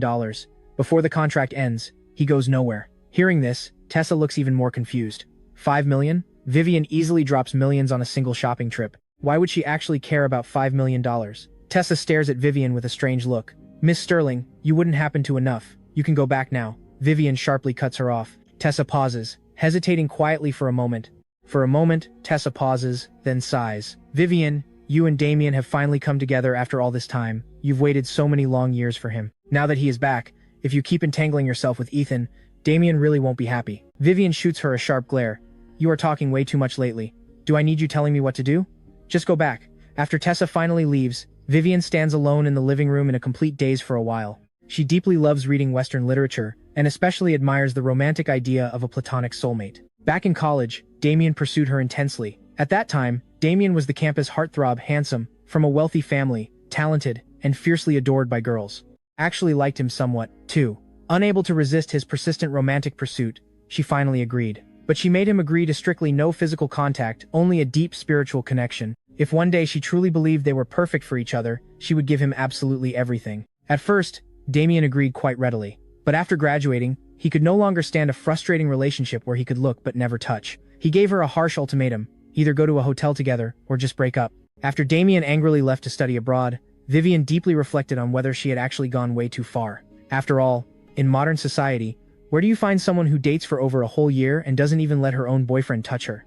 The more she thought about it, the more she felt she genuinely owed Damien. She had secretly planned that when Damien finally returned, if they still loved each other, she would give him everything. But the very day Damien came back, the moment she saw him at the crowded airport, even though his face looked far more handsome and refined than before, she just didn't feel the overwhelming joy she had originally imagined. Vivian naturally has a very cool demeanor.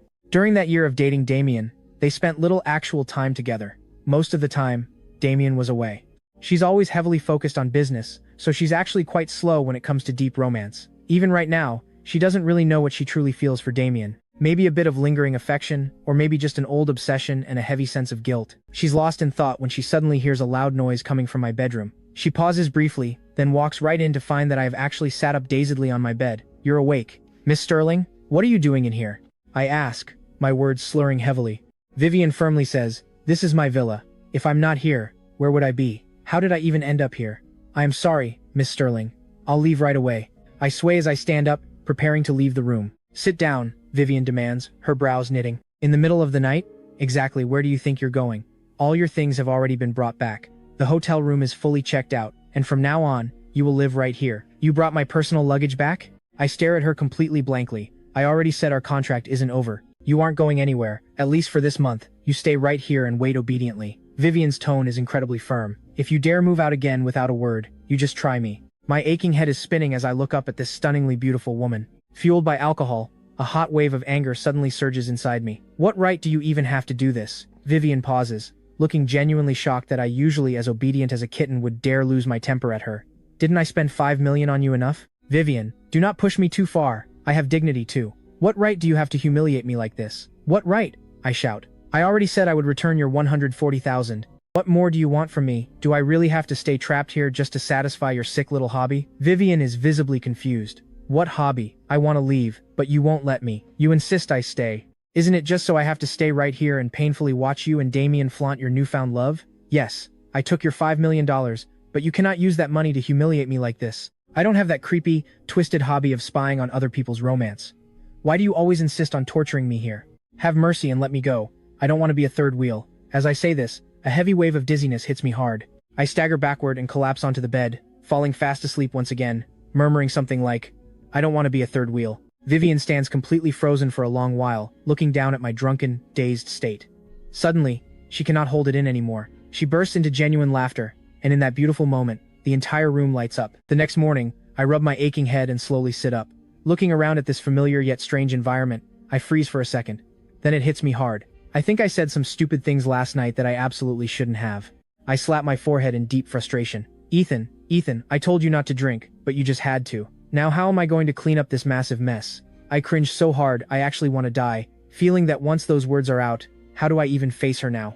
After sitting on the bed in a total daze for a while, I finally freshen up in the bathroom and walk into the main living room. The moment I get there, I completely freeze. Over in the kitchen, Vivian is actually bustling around in elegant silk pajamas. The soft silk clings to her curves, unable to hide her graceful figure. I fiercely rub my eyes, genuinely wondering if I am still terribly hungover and just seeing things. After all these years with Vivian, I have never once seen her enter the kitchen.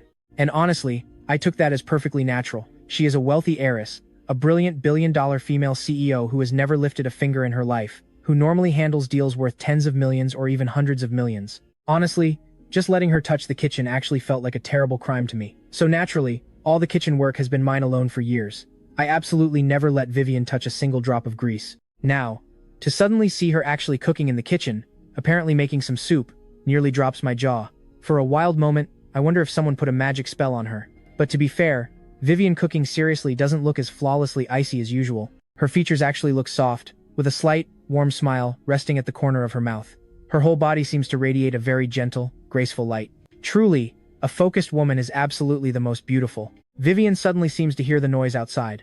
She turns and sees me standing there like a complete idiot, eyes wide, staring right at her. She's a bit startled, then the corner of her mouth lifts slightly. You are awake. I am. My face dims with a bit of genuine embarrassment. You're making soup? Almost done. Just a moment. I subconsciously nod, but my feet feel completely glued to the floor, unable to leave or move. Finally, I awkwardly scratch my head and ask her, do you need any help? No, almost ready. All right, I'll set the table. Soon, I am sitting at the table, drinking the bird's nest soup Vivian served personally. A flicker of daze briefly crosses my face. The soup actually tastes quite ordinary, which is completely normal. Vivian is clearly a complete beginner, and this pot was probably made carefully following an online tutorial. The taste isn't anything special, but I still drink it with genuine gusto.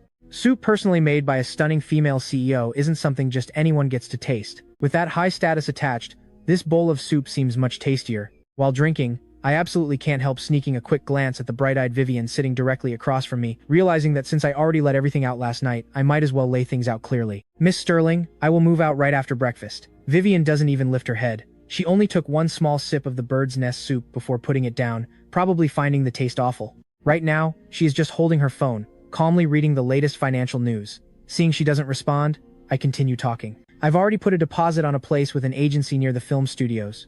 I should hear back in a day or two. Hearing this, Vivian suddenly lifts her head up and coldly says, have I treated you badly in these 3 years? I quickly say, Miss Sterling, I am truly grateful for your care. Not only did you give me 5 million, but I have also lived very well here. You never asked me for a single cent for living expenses, and you even gave me gifts on my birthday. I remember it all. If so, why do you strongly insist on leaving? Vivian's sharp eyes grow even colder as she stares. I slowly opened my mouth, looking at her in pure surprise. Why am I in such a rush to leave? She should know best. It is just to keep from getting in the way of you and your precious first love. But without any alcohol giving me liquid courage, I simply don't dare say these words directly, so for a moment, I have no idea how to respond. Is it because of Damien? Vivian asks bluntly. I sit there entirely speechless.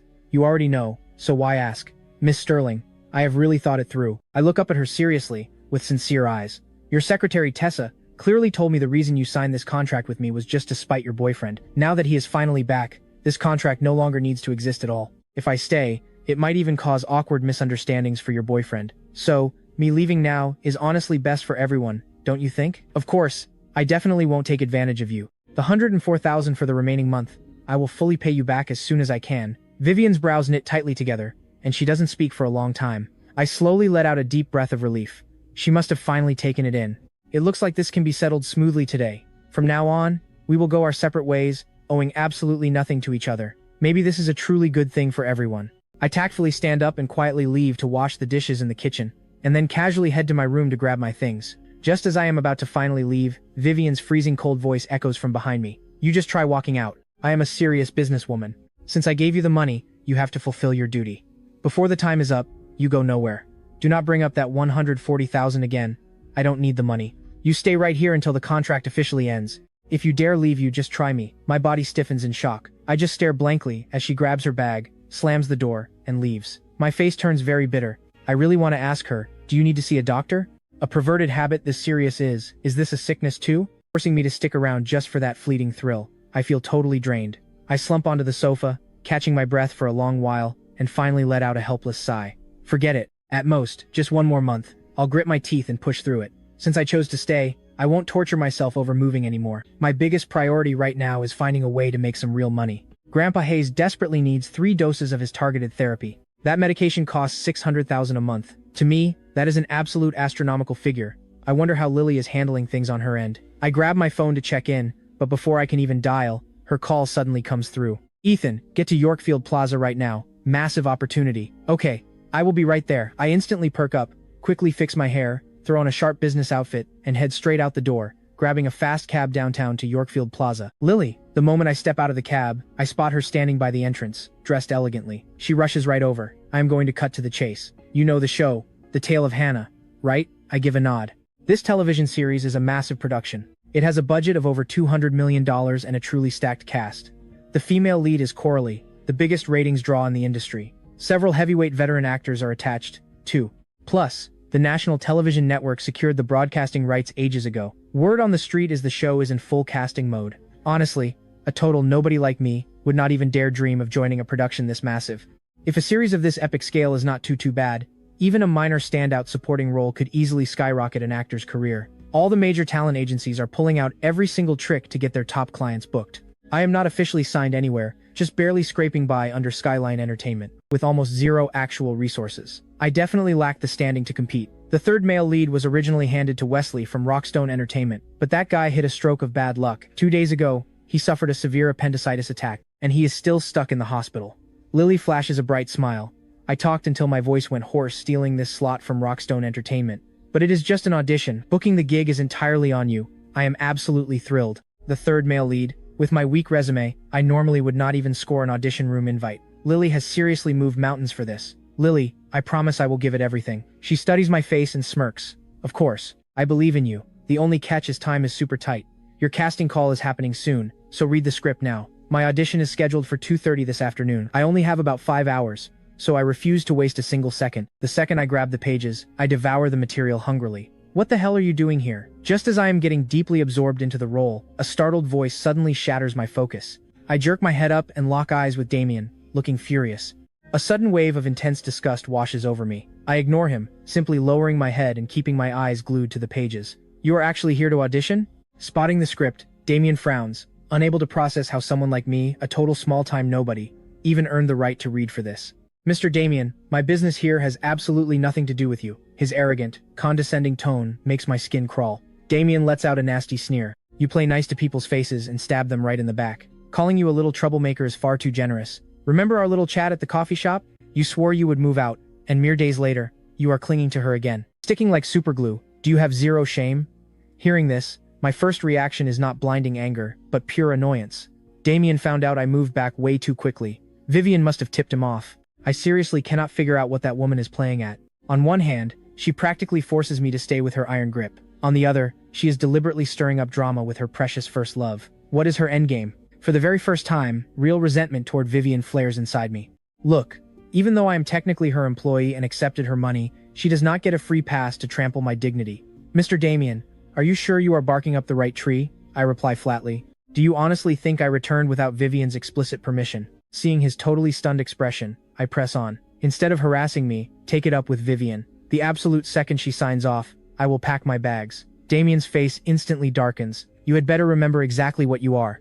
You are orphanage trash trying to sink your claws into a filthy rich heiress. Do you not find your little dream completely pathetic? Vivian took you in out of sheer pity. You do not honestly believe she has real feelings for a guy like you, right?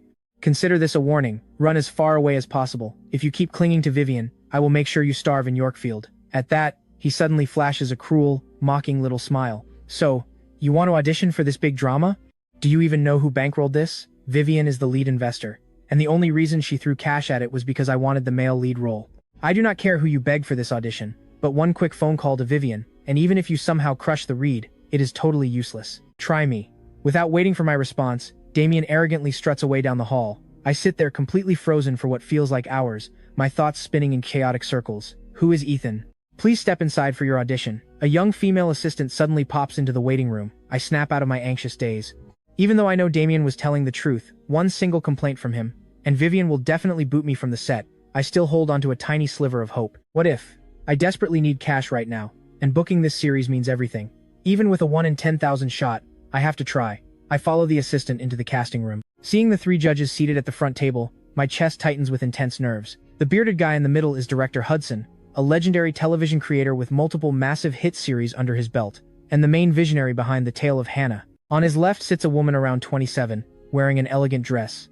She looks regal and poised, possessing a truly breathtaking, show-stopping beauty. That is the massive A-list television star, Coralie.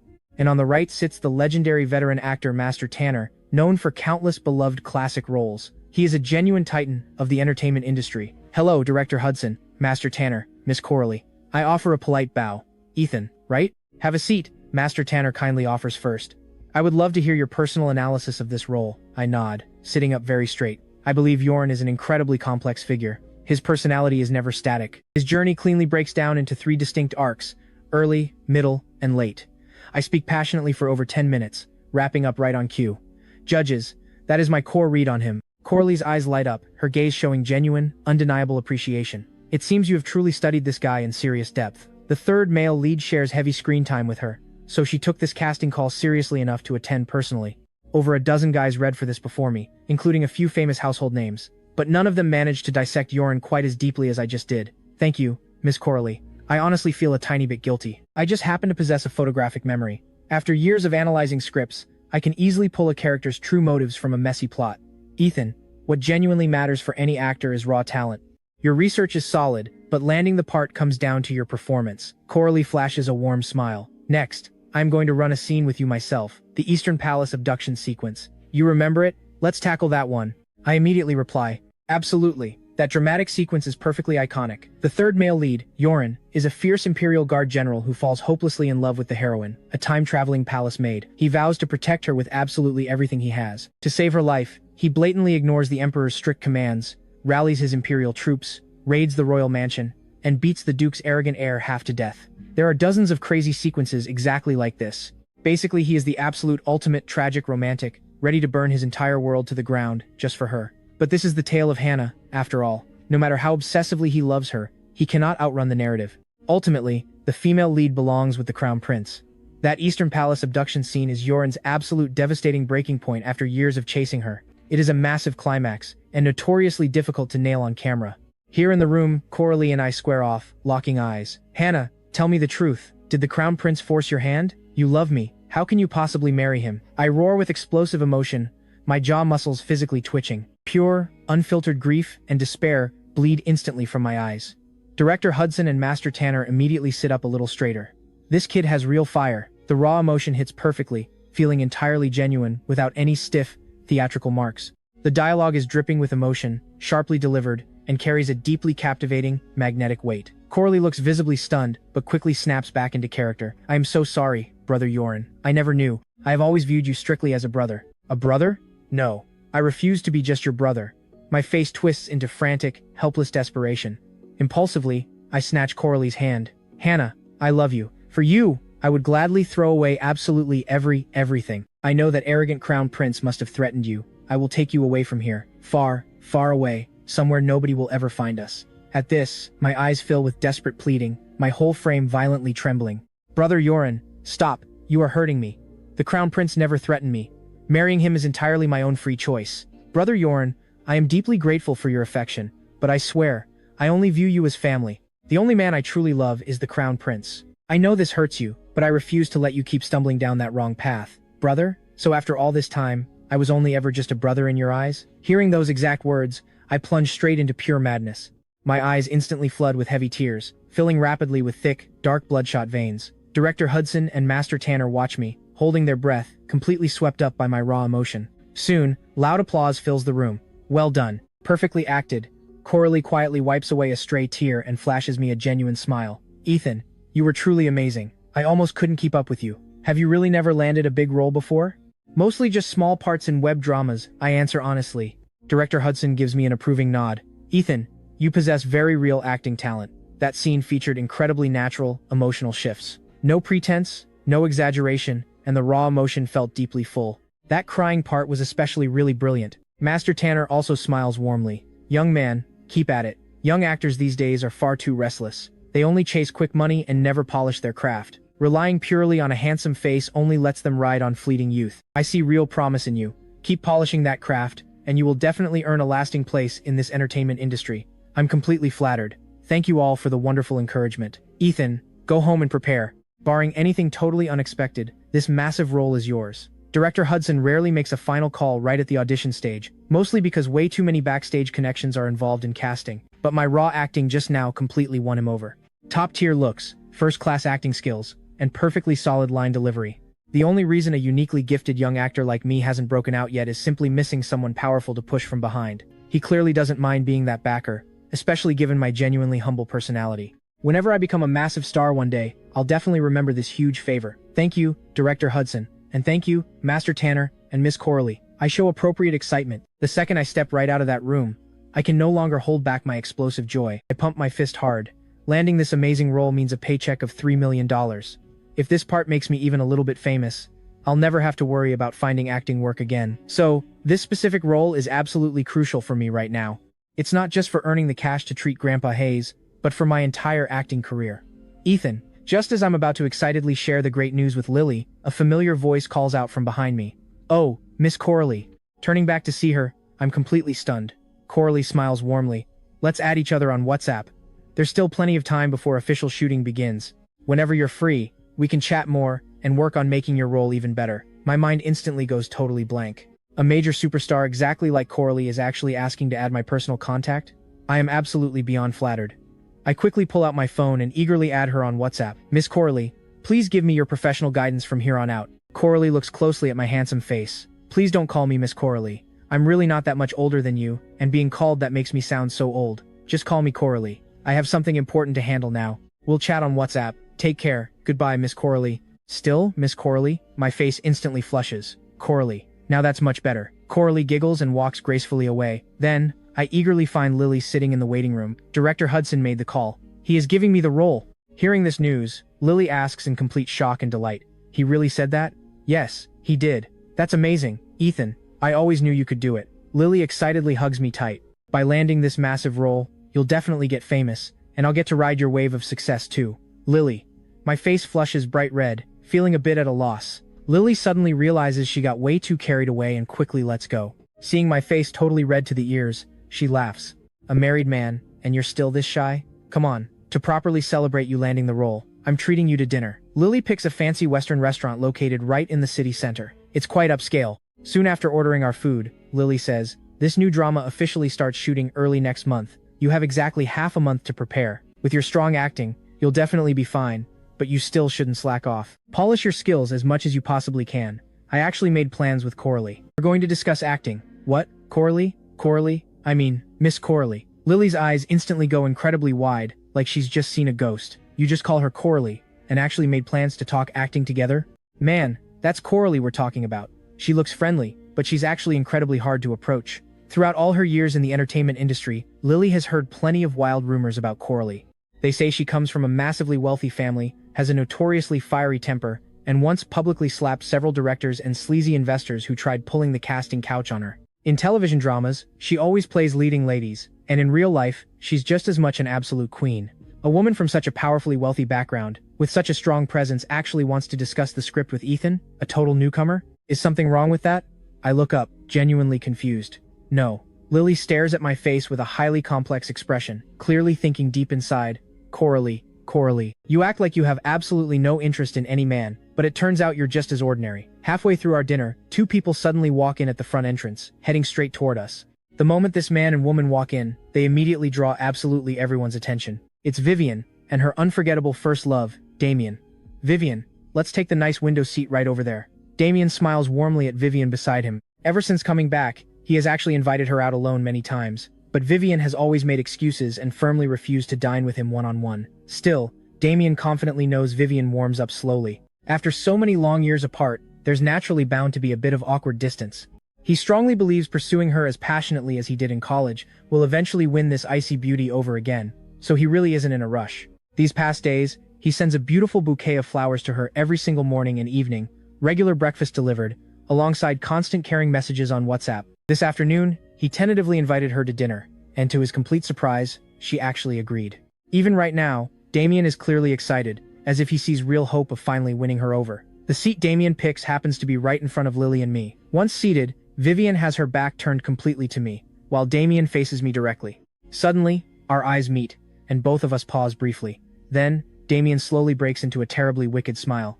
Vivian, thank you so much for that drama. You know I'm just the illegitimate son of the powerful Vance family, with absolutely no real standing back at home. The Vance family resources never flow my way. If you hadn't personally invested in this drama, I'd have had very little chance of landing the male lead. It's nothing. Helping you is one thing, but our company's market division also clearly found this drama worth investing in. Vivian, do you remember our old college days? You told me back then you'd make me a top-tier superstar. Damien's eyes quickly fill with deep, sickening affection. If you hadn't generously used your own family's resources to back me, I definitely wouldn't be where I am today. 3 years ago, I completely lost my mind and foolishly left you. Tessa told me you were heartbroken for a very long time. The truth is, I missed you terribly these past years. I deeply regretted my sudden impulse, and I never expected you'd still help me now. Vivian, you're way too good to me. Vivian quietly pauses for a few seconds. Don't sell yourself short. Your achievements come from your own hard effort, too. I really don't want to listen to them pour their hearts out, but the seats are way too close. I can't avoid hearing every single word. A wave of restless anxiety quickly runs through me. I bitterly think to myself, so Vivian can actually speak so gently after all. But this rare gentleness only Damien has the privilege of enjoying. With me, Vivian has always been incredibly arrogant and entirely condescending. Maybe that's the harsh difference between an employee and a true lover. Just listening to them chat so warmly, my eyes turn completely hollow, and the great steak suddenly tastes like dry sawdust. By the way, Vivian, that thing I asked you about, how's it going? Damien smoothly asks. He's just a newcomer. I really don't think he can handle the responsibility of playing the third male lead. You invested in this drama for me. You can't let a worthless piece of trash like that ruin the show. I've already spoken with director Hudson. Vivian's tone softens. Hearing this brutal betrayal, my eyes completely go blank, and my whole body starts trembling slightly. Ethan, what's wrong? Lily notices something is off. I look totally panicked and quickly stand up. Lily, I'm really not feeling well. Let's leave here. Yes, sure, let's go right now. Lily, startled by my thoroughly devastated appearance, quickly stands up to take me outside. Ethan? Are you actually dining here too? Right then, Damien totally pretends to just notice me, and suddenly calls out. The exact moment he loudly says it, Vivian immediately turns around and clearly sees Lily and me standing up to leave. Her cold gaze lingers right on my face for a few tense seconds, then sharply shifts to Lily's face. Lily is slightly past 30, but her natural looks are absolutely excellent, and being so highly skilled with makeup, she looks incredibly graceful and elegant under her refined styling. She's gentle and lovely enough to easily draw most men's undivided attention. In the year plus that I've closely worked with Lily, although she has kindly dropped me off at the Villa Gate many times, she has never actually met Vivian. I never once mentioned Vivian in front of her, so Lily doesn't even know who Vivian is. Right now, Lily just feels incredibly strange, faintly sensing that this wealthy woman's sharp gaze toward her carries a distinct hint of hostility. I don't look at Vivian's scrutinizing gaze. I don't answer Damien, I just turn to leave, as if this place is a deadly trap. I always thought I knew Vivian so well. I always believed she was a kind woman, but suddenly, this woman feels so completely foreign.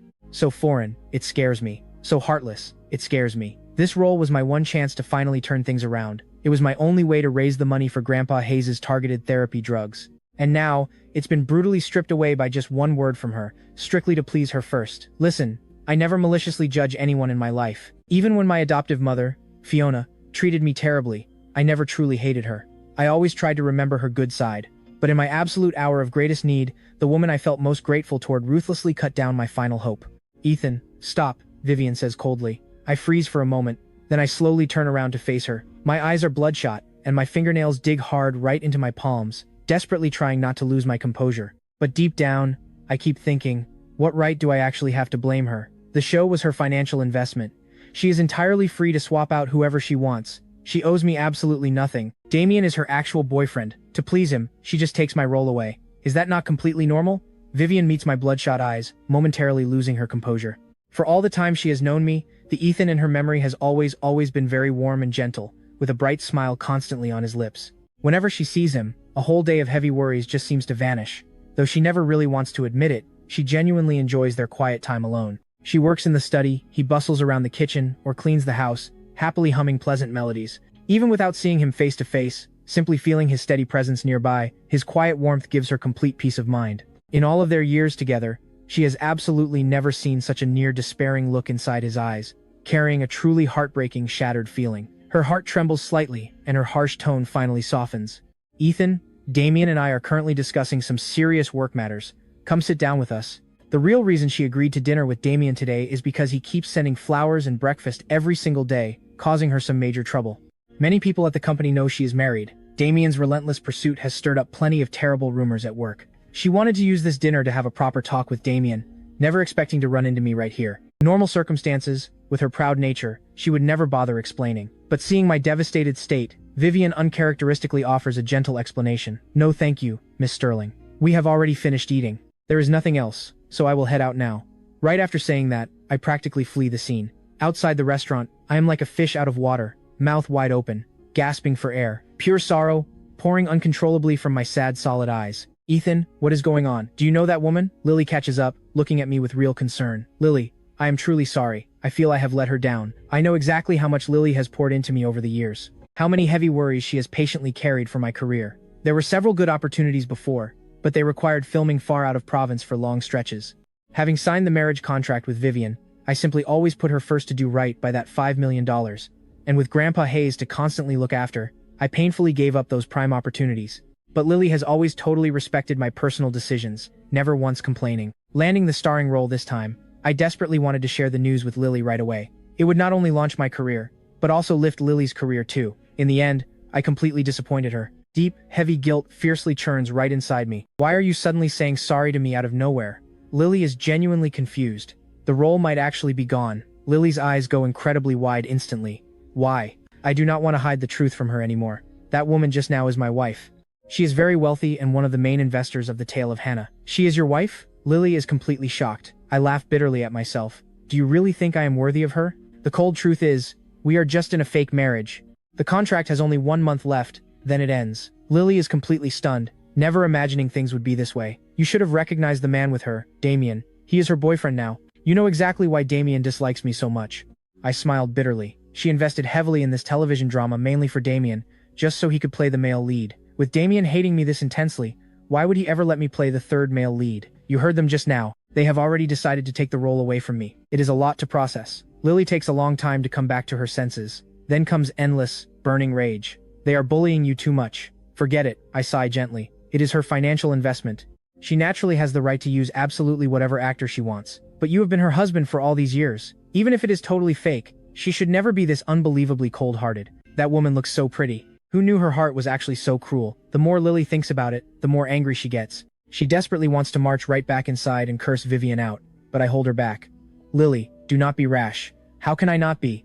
Lily is totally fired up. You finally got a great chance, and they just ruined all your hard effort with a single word. What gives them the right? My tired eyes go entirely vacant, and I shake my head gently. No matter what, she truly helped me back then. Without Vivian's $5 million, Grandpa Hayes absolutely would not be alive today, and the orphanage might have been shut down long ago. I will always remember this kindness. Lily looks up at my lost eyes, truly aching for me. You are just too kind, always thinking of others. If the chance is gone, it is simply gone.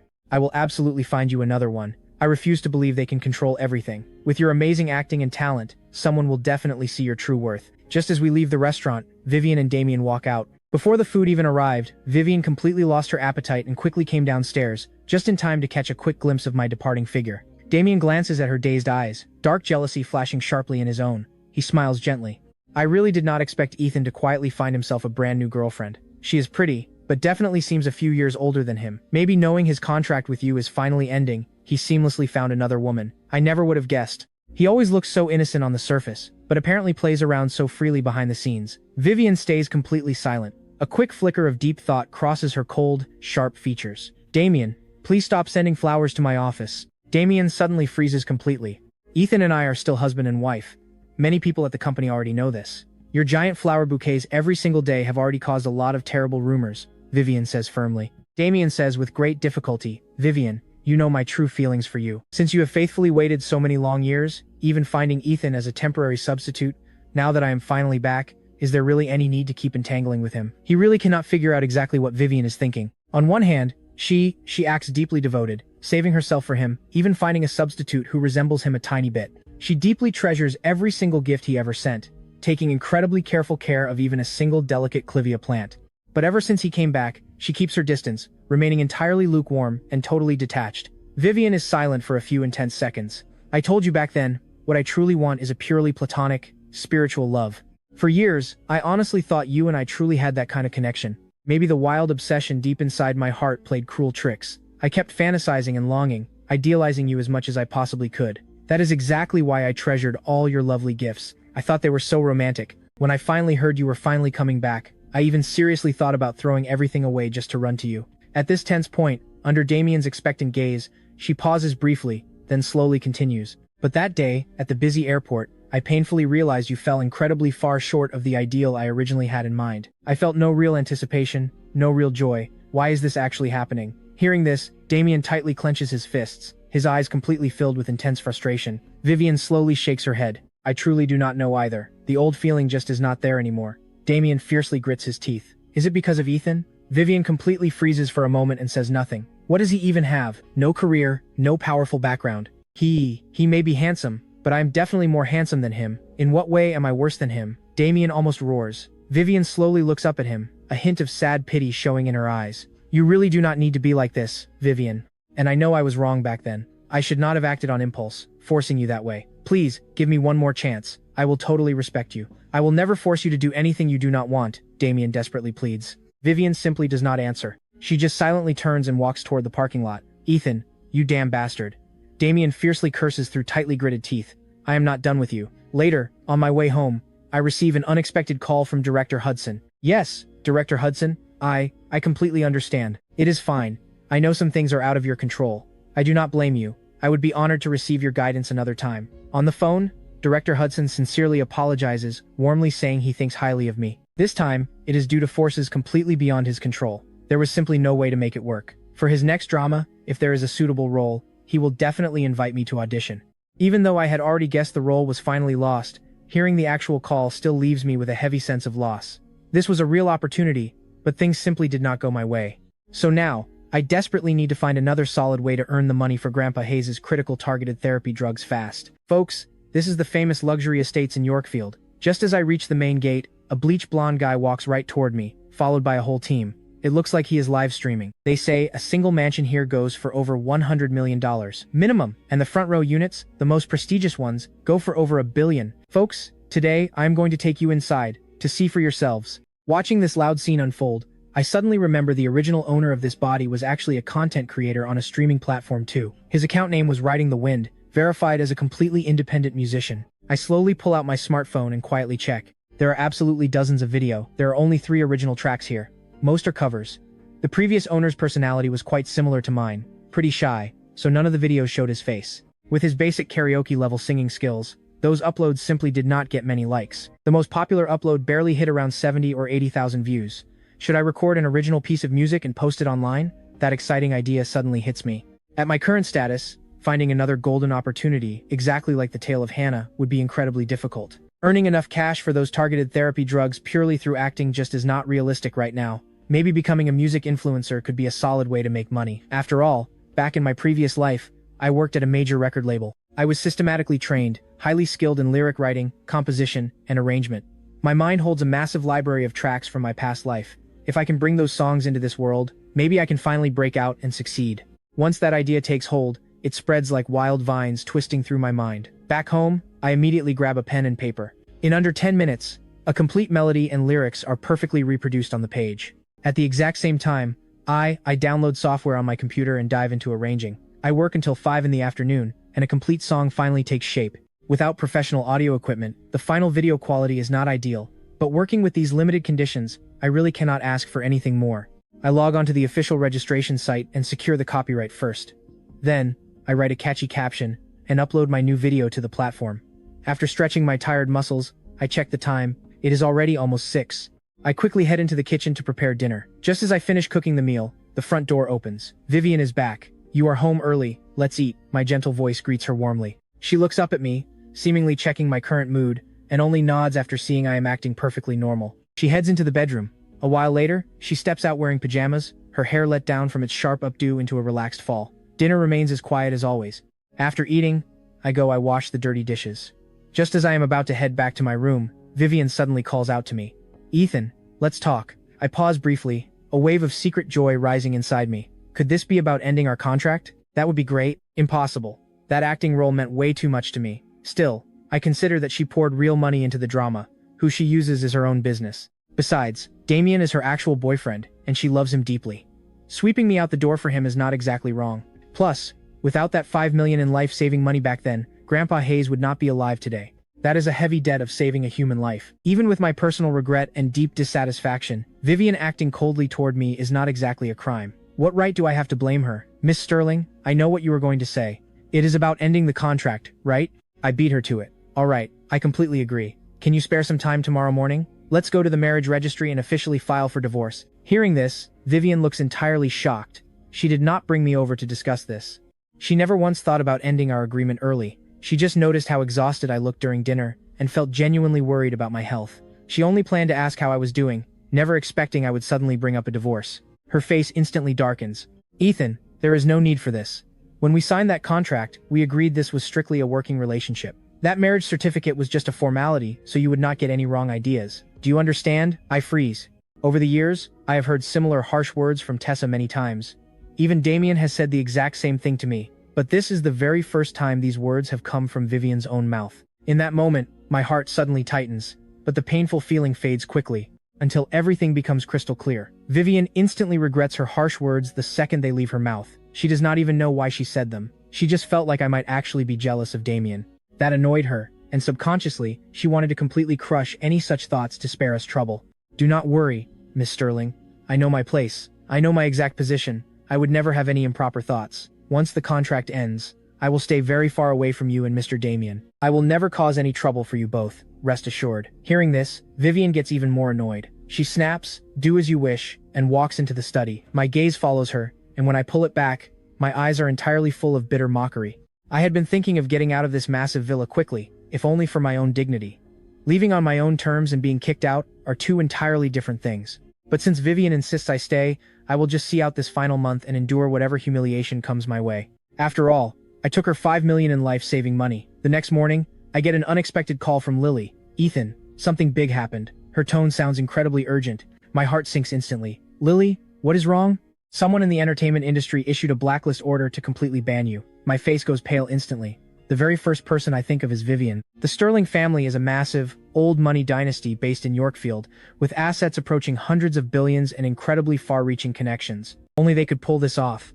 I thought she only kicked me off the tale of Hannah. I never expected she would go this far, actively destroying my entire livelihood and ruining my breathing turns rapid, my face flushed.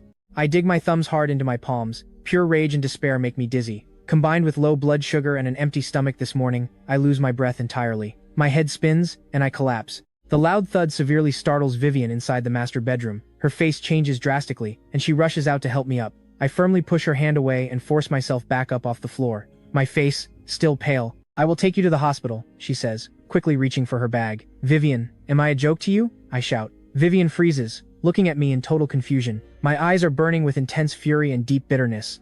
Vivian has never seen me like this. In her memory, I am always gentle and refined. I never lost my temper in front of her during all these years. I always respectfully called her by her formal title. Sometimes, she could even see admiration and gratitude in my eyes. But now, I am calling her by name. Those eyes, full of deep humiliation, feel utterly foreign to her. She has absolutely no idea what she did to make me this intensely angry. From today on, I owe you nothing, Vivian. I, Ethan, owe you nothing anymore. My eyes are heavily bloodshot, misted with tears. This moment holds both deep despair and pain. I may have no romantic love for her in my heart, but years together had me seeing her as a true friend. Now, I have learned the cruelty of this world. I viewed her as a friend, yet she did not hesitate to destroy my livelihood. With those final words, I do not hesitate. I aggressively slam the door and leave. Vivian stands completely frozen in place, then sits on the sofa with her brows knit. She is not angry, just trying to figure out what happened. What pushed such an honest man to this chaotic state? All these years, she has never paid attention to my affairs. She does not know who my friends are. Beyond knowing I am a small-time actor, she knows nothing else. Honestly, she would not even know where to begin looking. Finally, she walks into my bedroom. Ever since I moved in, she has never entered out of strict propriety. The last time she caught me secretly playing the piano she planned to give Damien, she only stood right at the door and scolded me with a few angry words. The room is kept incredibly clean. The bedding is neatly folded, everything perfectly organized, giving off a fresh feeling. Walking right in, you can easily smell something pleasant, a very faint, lingering masculine scent. Vivian's gaze first settles on the elegant piano. Back then, Damien said he really liked this piano. At the time, Vivian was heavily swamped with a work project and did not buy it for him in time. Later, when Damien angrily left to study abroad, Vivian, aiming to make up for her deep guilt, bought this piano, planning to give it to Damien when he returned. That is exactly why she cherished it so much. On that specific day, she rarely came home from work early, only to see me sitting right at the piano, casually playing a tune. She was absolutely furious. This piano was her atonement, her deep guilt toward Damien. She wanted to watch Damien play the very first note on this expensive piano and feel his joy. But now, this instrument was being touched by someone else entirely. That made her feel it had been completely tainted. At that time, she scolded me with unprecedented harshness. I still remember how anxious I was, apologizing nonstop, and desperately promising never to touch it again. After that, I never touched the piano again. This piano became like a total nightmare to me. The whole room is spotless. Only the piano has a thin layer of dust on it. Her intense scolding made me afraid to touch it ever again. Vivian's gaze slowly drifts for a moment. Did she go too far? She knew I deeply loved music. Many times, she heard me practicing my vocals from this room. I just enjoyed it. What actual harm would it have done to just let me play? It would not damage any single thing. Besides, her fantasies and passion for Damien gradually faded away after that first meeting at the airport. That is why she has never brought up giving the piano to Damien again. Her eyes shift uncertainly. Vivian slowly turns her gaze away, settling on the desk. Seeing a script lying there, Vivian feels curious. She wants to know exactly what drama I am working on. She happens to own a film company. If possible, maybe she can quietly send me some acting resources. She opens the script and completely freezes. The Tale of Hannah. It is actually this drama. She remembers this one very clearly. Her own film company is the lead investor. Just 2 days ago, Damien came to her, saying he would be excited about this drama, wanting to play the male lead. Vivian did not agree right away. Instead, she called the project manager and the director to discuss it. Damien's acting is fairly ordinary, better than those actors who just stare and count numbers, but not by much. But his sharp looks perfectly fit the leading role. Combined with his massive popularity, the production team discussed it and officially cast him as the male lead. Vivian never expected that I would also be involved in this television drama. The character Urin is the third male lead. Seeing me carefully mark up Urin's script scenes in red pen, her face falls into pure shock. Suddenly, she remembers yesterday afternoon. Why was I so completely devastated when she and Damien casually talked about getting me removed from the cast? I had been sitting right next to them, so I must have heard every single cruel word. I probably thought she deliberately snatched my acting role away, which explains why I looked so utterly desperate. Her hands begin to tremble slightly. Thinking back to my hysterical state earlier, her heart truly aches. Vivian had no idea about this at all. She truly did not know the Owen role had been officially given to me. This morning, Damien called her, angrily ranting that some young actor pulled dirty strings to grab the important third male lead position. He claimed this young actor had zero acting skills and absolutely no fame, just someone who got in through shady connections. With him joining the cast, the whole drama would certainly flop. Normally, Vivian deeply hates this kind of corrupt, connection-based casting more than anything else, and she invested $100 million into this drama. She absolutely wants it to turn a profit. How could she allow a single bad apple to ruin the entire show? But Vivian is not someone to take sides blindly. She quickly called up the project department, confirmed the details, and then ordered them to contact Director Hudson directly. However, she never expected that the so-called connection person Damien had complained about was actually me. Vivian's face slowly darkens. She knows exactly who I am. After all, besides her, my wife on paper, what other major connections do I possibly have? All these long years, I have never asked her for anything. And even if I had connections, given my proud personality, I would never pull strings just to slip in through the back door. Realizing Damien had completely deceived her, a deep disappointment rises in Vivian's heart. She has always held hope for Damien, praying he would build a solid entertainment career, impress her powerful family, and get them to fully accept him. If he could manage to move her heart again, she might actually give him another chance. But now, Damien is using such dirty tactics to crush a totally non-existent rival. He borrowed her own hand to fire me, which makes her feel deeply insulted. If she had not accidentally seen my personal script today, she might have been kept completely in the dark about this whole thing. Right after, Vivian calls Director Hudson. "Miss Sterling, please do not take offense," Director Hudson suddenly says. Vivian comes back to her senses. "What did you say? I do not know how Ethan personally offended you, but firing him is one thing. Blacklisting him entirely is unnecessary. He is a truly great talent. It would be a shame to ruin him." Not long ago, Director Hudson received an anxious call from Lily, asking if he knew exactly who was blacklisting me across the industry. He instantly thought of Vivian. After all, a nobody like me hasn't offended anyone else, and other big elite families wouldn't do this. Only Vivian, who just kicked me off the production, had the real motive and the powerful means. Director Hudson genuinely admires me and couldn't help speaking up on my behalf. Vivian's voice instantly turned razor sharp. She aggressively asked, "What did you just say? Ethan has actually been blacklisted? Exactly who issued this order?" Her usual nature is ice cold. Even in the deeply cutthroat business world, she very rarely shows any excess emotion at all. But right now, she utterly loses her composure, shooting right up from her chair. Director Hudson is deeply surprised and quickly explains himself. "Sorry, Miss Sterling, I may have totally misread the situation. After all, the only person with both the means and the motive is you." Vivian perfectly understands his meaning. Blacklisting someone in the sprawling entertainment industry is tough. It demands strong capital and deep connections, and the powerful Sterling family has exactly that. Combined with her kicking me off the production yesterday, Director Hudson naturally made that fair guess. Vivian pauses, her voice turning completely cold and firm. "This wasn't me, but I will absolutely get to the bottom of it. Has the urine role been cast yet?" Director Hudson answers, "Yes, it is completely settled. We ultimately chose Dustin from your company. The binding contract was signed yesterday afternoon." Vivian responds with a soft sound, then abruptly hangs up. She silently holds her phone, standing completely frozen for a long time before slowly snapping out of it. She quietly drives to the main office. At the office, Secretary Tessa notices Vivian arrived quite late today and politely brings her a steaming cup of hot tea. "Miss Sterling, why are you so unusually late today?" Vivian dislikes coffee. She only enjoys tea, especially premium tea from the South. She is normally highly disciplined, a total workaholic who rarely ever lingers outside of working hours. Being this late to the busy office is quite rare. Vivian gives a direct order. "Have Stanley from Greenstone Pictures come over right away." Tessa politely nods in confirmation. Less than half an hour later, a nervous middle-aged man wearing gold-rimmed glasses hurriedly walks in, greeting her with an overly fawning smile. "Miss Sterling, you specifically wanted to see me?" Vivian slowly narrows her intense eyes and looks him up and down for a tense moment. Then she coldly asks him, "Stanley, the entertainment company has treated you quite well over the years, hasn't it?" Stanley's forehead quickly breaks into sweat. He nervously answers, "Miss Sterling, I always remember your kindness. Did something bad happen?" Vivian slowly lifts her dark eyes and intensely looks at him coldly. "The newly cast actor for the urine role, you personally investigated him, didn't you?" Stanley is heavily alarmed. "Didn't Damien promise Vivian wouldn't look into it? Who exactly told you to do this?" Vivian's voice gets terrifyingly colder. Stanley looks absolutely miserable.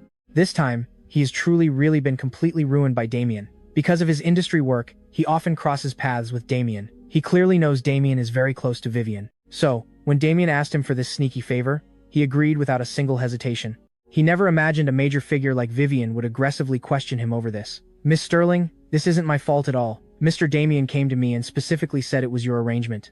Terrified, Stanley quickly shifts all the blame directly onto Damien. "Go to finance and collect this month's final salary. You absolutely do not need to come to work tomorrow," Vivian says coldly. Hearing this, Stanley's face goes completely pale. Deep inside, he furiously curses Damien 1,000 times over. It is all because of that damn man making him lose his job. Vivian dismissively waves her hand, indicating he can leave. Then she sits dejectedly in her office chair, staring entirely blankly at a delicate little motorcycle model resting right in front of her. Back in college, she absolutely loved these loud motorcycles that all the boys liked. She truly thought they were so incredibly cool and striking. especially whenever she was in a bad mood. Riding around on one would instantly make all her worries vanish. After Damien learned this detail, he paid a high price to custom order this exact motorcycle model from abroad. He carefully assembled it piece by piece as a special gift for her. The actual monetary value of this gift is hardly worth mentioning, but the sweet sentiment behind it was absolutely priceless. Vivian has always treasured it deeply. She kept it in the most prominent spot on her desk as her steady companion through countless days and nights. But seeing this specific model right now, her heart immediately fills with an overwhelmingly indescribable bitterness. The kind, sunny, shining man inside her heart has completely turned into a sinister person who uses cheap tricks to crush others, which she simply cannot accept. The enormous, ugly contrast even gives her heart a painful momentary jolt. She hesitantly picks up her phone, wanting to just call Damien, but she quickly puts it down. A few minutes later, she picks it up again and drops it down again.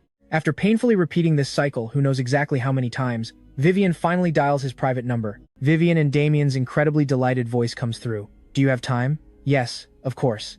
Even if I'm extremely busy, I'd make time for you. Are you at the main office? I'll come straight to you." Hearing this, Vivian's expression fully stiffens. After a long pause, she says softly, "Maple Cafe. I will wait for you there." "Okay, I'll be right there." Meanwhile, on the other side, I carry my new purchases home.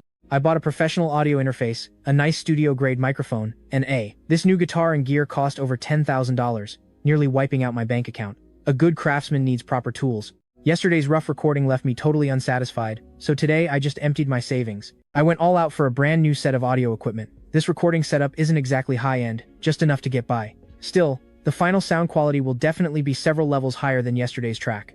I wonder how yesterday's video turned out. After arranging the equipment, I sit on the edge of my bed and open the platform with genuine curiosity. Meanwhile, at the Maple Cafe, Damien speaks up. "Vivian, this is the first time since I came back that you've asked to meet me." Damien holds out a bouquet of blue roses, smiling tenderly like a charming prince, stepping straight out of a dream. "These are your absolute favorite blue roses. Just for you." Vivian's eyes lower slightly. After a brief moment of hesitation, she gently takes the fresh flowers, places them on the sofa behind her, and quietly says, "Thank you." Damien leans in. "Vivian, I remember you love tea most, and your favorite place is the traditional tea house. So why did you invite me to a coffee shop today?" Damien takes a seat across from her, softly smiling. "Do you happen to remember our first date?" Vivian asks. Damien completely freezes. That was 4 or 5 years ago. How could he possibly remember? Vivian glances over at him. It was at a small cafe off campus. "Oh, right. I remember now." Damien suddenly feels especially excited. Vivian suddenly invited him out today, even reminiscing about the past and bringing up their first date. Could it be she's finally let go and wants to get back together? "Excuse me, sir, ma'am, your coffee." A server brings 2 hot cups over. "An Americano, my favorite." "Vivian, I can't believe you still remember my taste." Seeing the coffee, Damien is delighted. Vivian lowers her head, slowly adds half-sweet syrup, and picks up. Picture this. Vivian stirs her coffee so gently, looking like an unreachable fairy floating on clouds. Damien watches her, and knowing he once had a woman like that, gives him a sudden, massive surge of pride. "After this cup of coffee, don't ever contact me again," Vivian suddenly tells him. Damien's pupils blow wide open in total disbelief. "Why?" he asks, his voice cracking in that very instant.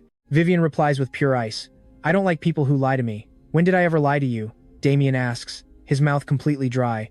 Vivian just stares right back, her eyes filling with heavy disappointment. Even right now, he is still lying to her. "What did you do? Think about it yourself. I'm leaving." Vivian is always direct and completely decisive. She refuses to sit there and endlessly argue over this, making a total spectacle for everyone to watch. "Is it because of Ethan?" Damien suddenly stands up, practically gritting his teeth. "Yes, I did it, but you know exactly who I did it for." "No, I like you, I truly love you, and you have waited for me all these years. So why did your entire attitude change the moment I came back? That Ethan is just a freeloading nobody. He's nothing but a cheap stand-in you found to play your boyfriend. I just hate seeing you get so close to him. What's wrong with that? You know I dislike him. You know I absolutely despise him, yet you keep him right there in your home. What am I supposed to think? I can't stand that guy strutting around in front of me, wanting him totally gone. Is that honestly a crime? I did absolutely nothing wrong. It's your own wavering attitude, constantly giving me hope and then ripping it away." He has kept these bitter words pent up for so long. Damien completely ignores all the shocked stares around the cafe. He's determined to release every ounce of his frustration. "Vivian, I need you to choose right now. Do you want me or him?" "You're truly hopeless," Vivian says, quickly turning to leave. "I'm hopeless? I like you and pursued you. What did I actually do wrong?" Ethan is the one forgetting his place, refusing to let go. He's a complete nobody. What right does he have? Even if you accept him, have you considered your family? Would your parents or your grandparents ever accept him? Facing Damien's relentless and angry questioning, Vivian keeps her back turned. She says, word by careful word, enough, Damien. I did give you hope, but that was for the kind, sunny man. The Damien I expected, not this petty, vicious stranger. I truly thought you were a man with real ambition, someone who would carve out a massive place in the entertainment world. That way, even if my wealthy family objected, you would have what it takes for me to defend you. But what did you actually do? Yes, your fame rose, but you grew so complacent. You were perfectly content just being a viral star. You never improve your acting. You refuse to practice singing. And now, you are fiercely jealous of a small-time actor. You even put a blacklist on him. Vivian's expression grows visibly colder. Tell me, what right do you have to expect my love? Besides, Ethan and I only have a contract relationship. We are basically just roommates.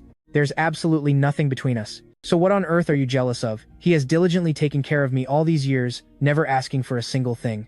You want to be my boyfriend, but refuse to repay basic kindness. Fine, but to destroy his career? How can you be so incredibly vicious? Damien's face turns totally ashen. As Vivian walks away, Damien finally panics. Vivian, I was so wrong. I did all those things because I was terrified of losing you. It's only because I love you way too much. Please, just give me one more chance. I can apologize to Ethan. I will lift the blacklist on him. Vivian suddenly stops, furrows her brow, and asks, with your abilities, how could you possibly do this? Damien opens his mouth but genuinely does not know what to say. Vivian lets out a cold, sharp laugh. It was Caleb, was it not? Damien looks entirely startled. Caleb is Vivian's younger brother, and they are incredibly close. Back when Vivian first married me, Caleb was so furious he genuinely wanted to beat me up. But Vivian sternly warned him to back off. What Vivian doesn't realize is that over the years, Caleb has secretly tripped me up countless times. He has constantly tormented me at work and humiliated me over and over again. Stop following me, and don't approach Caleb ever again, Vivian says with cold finality.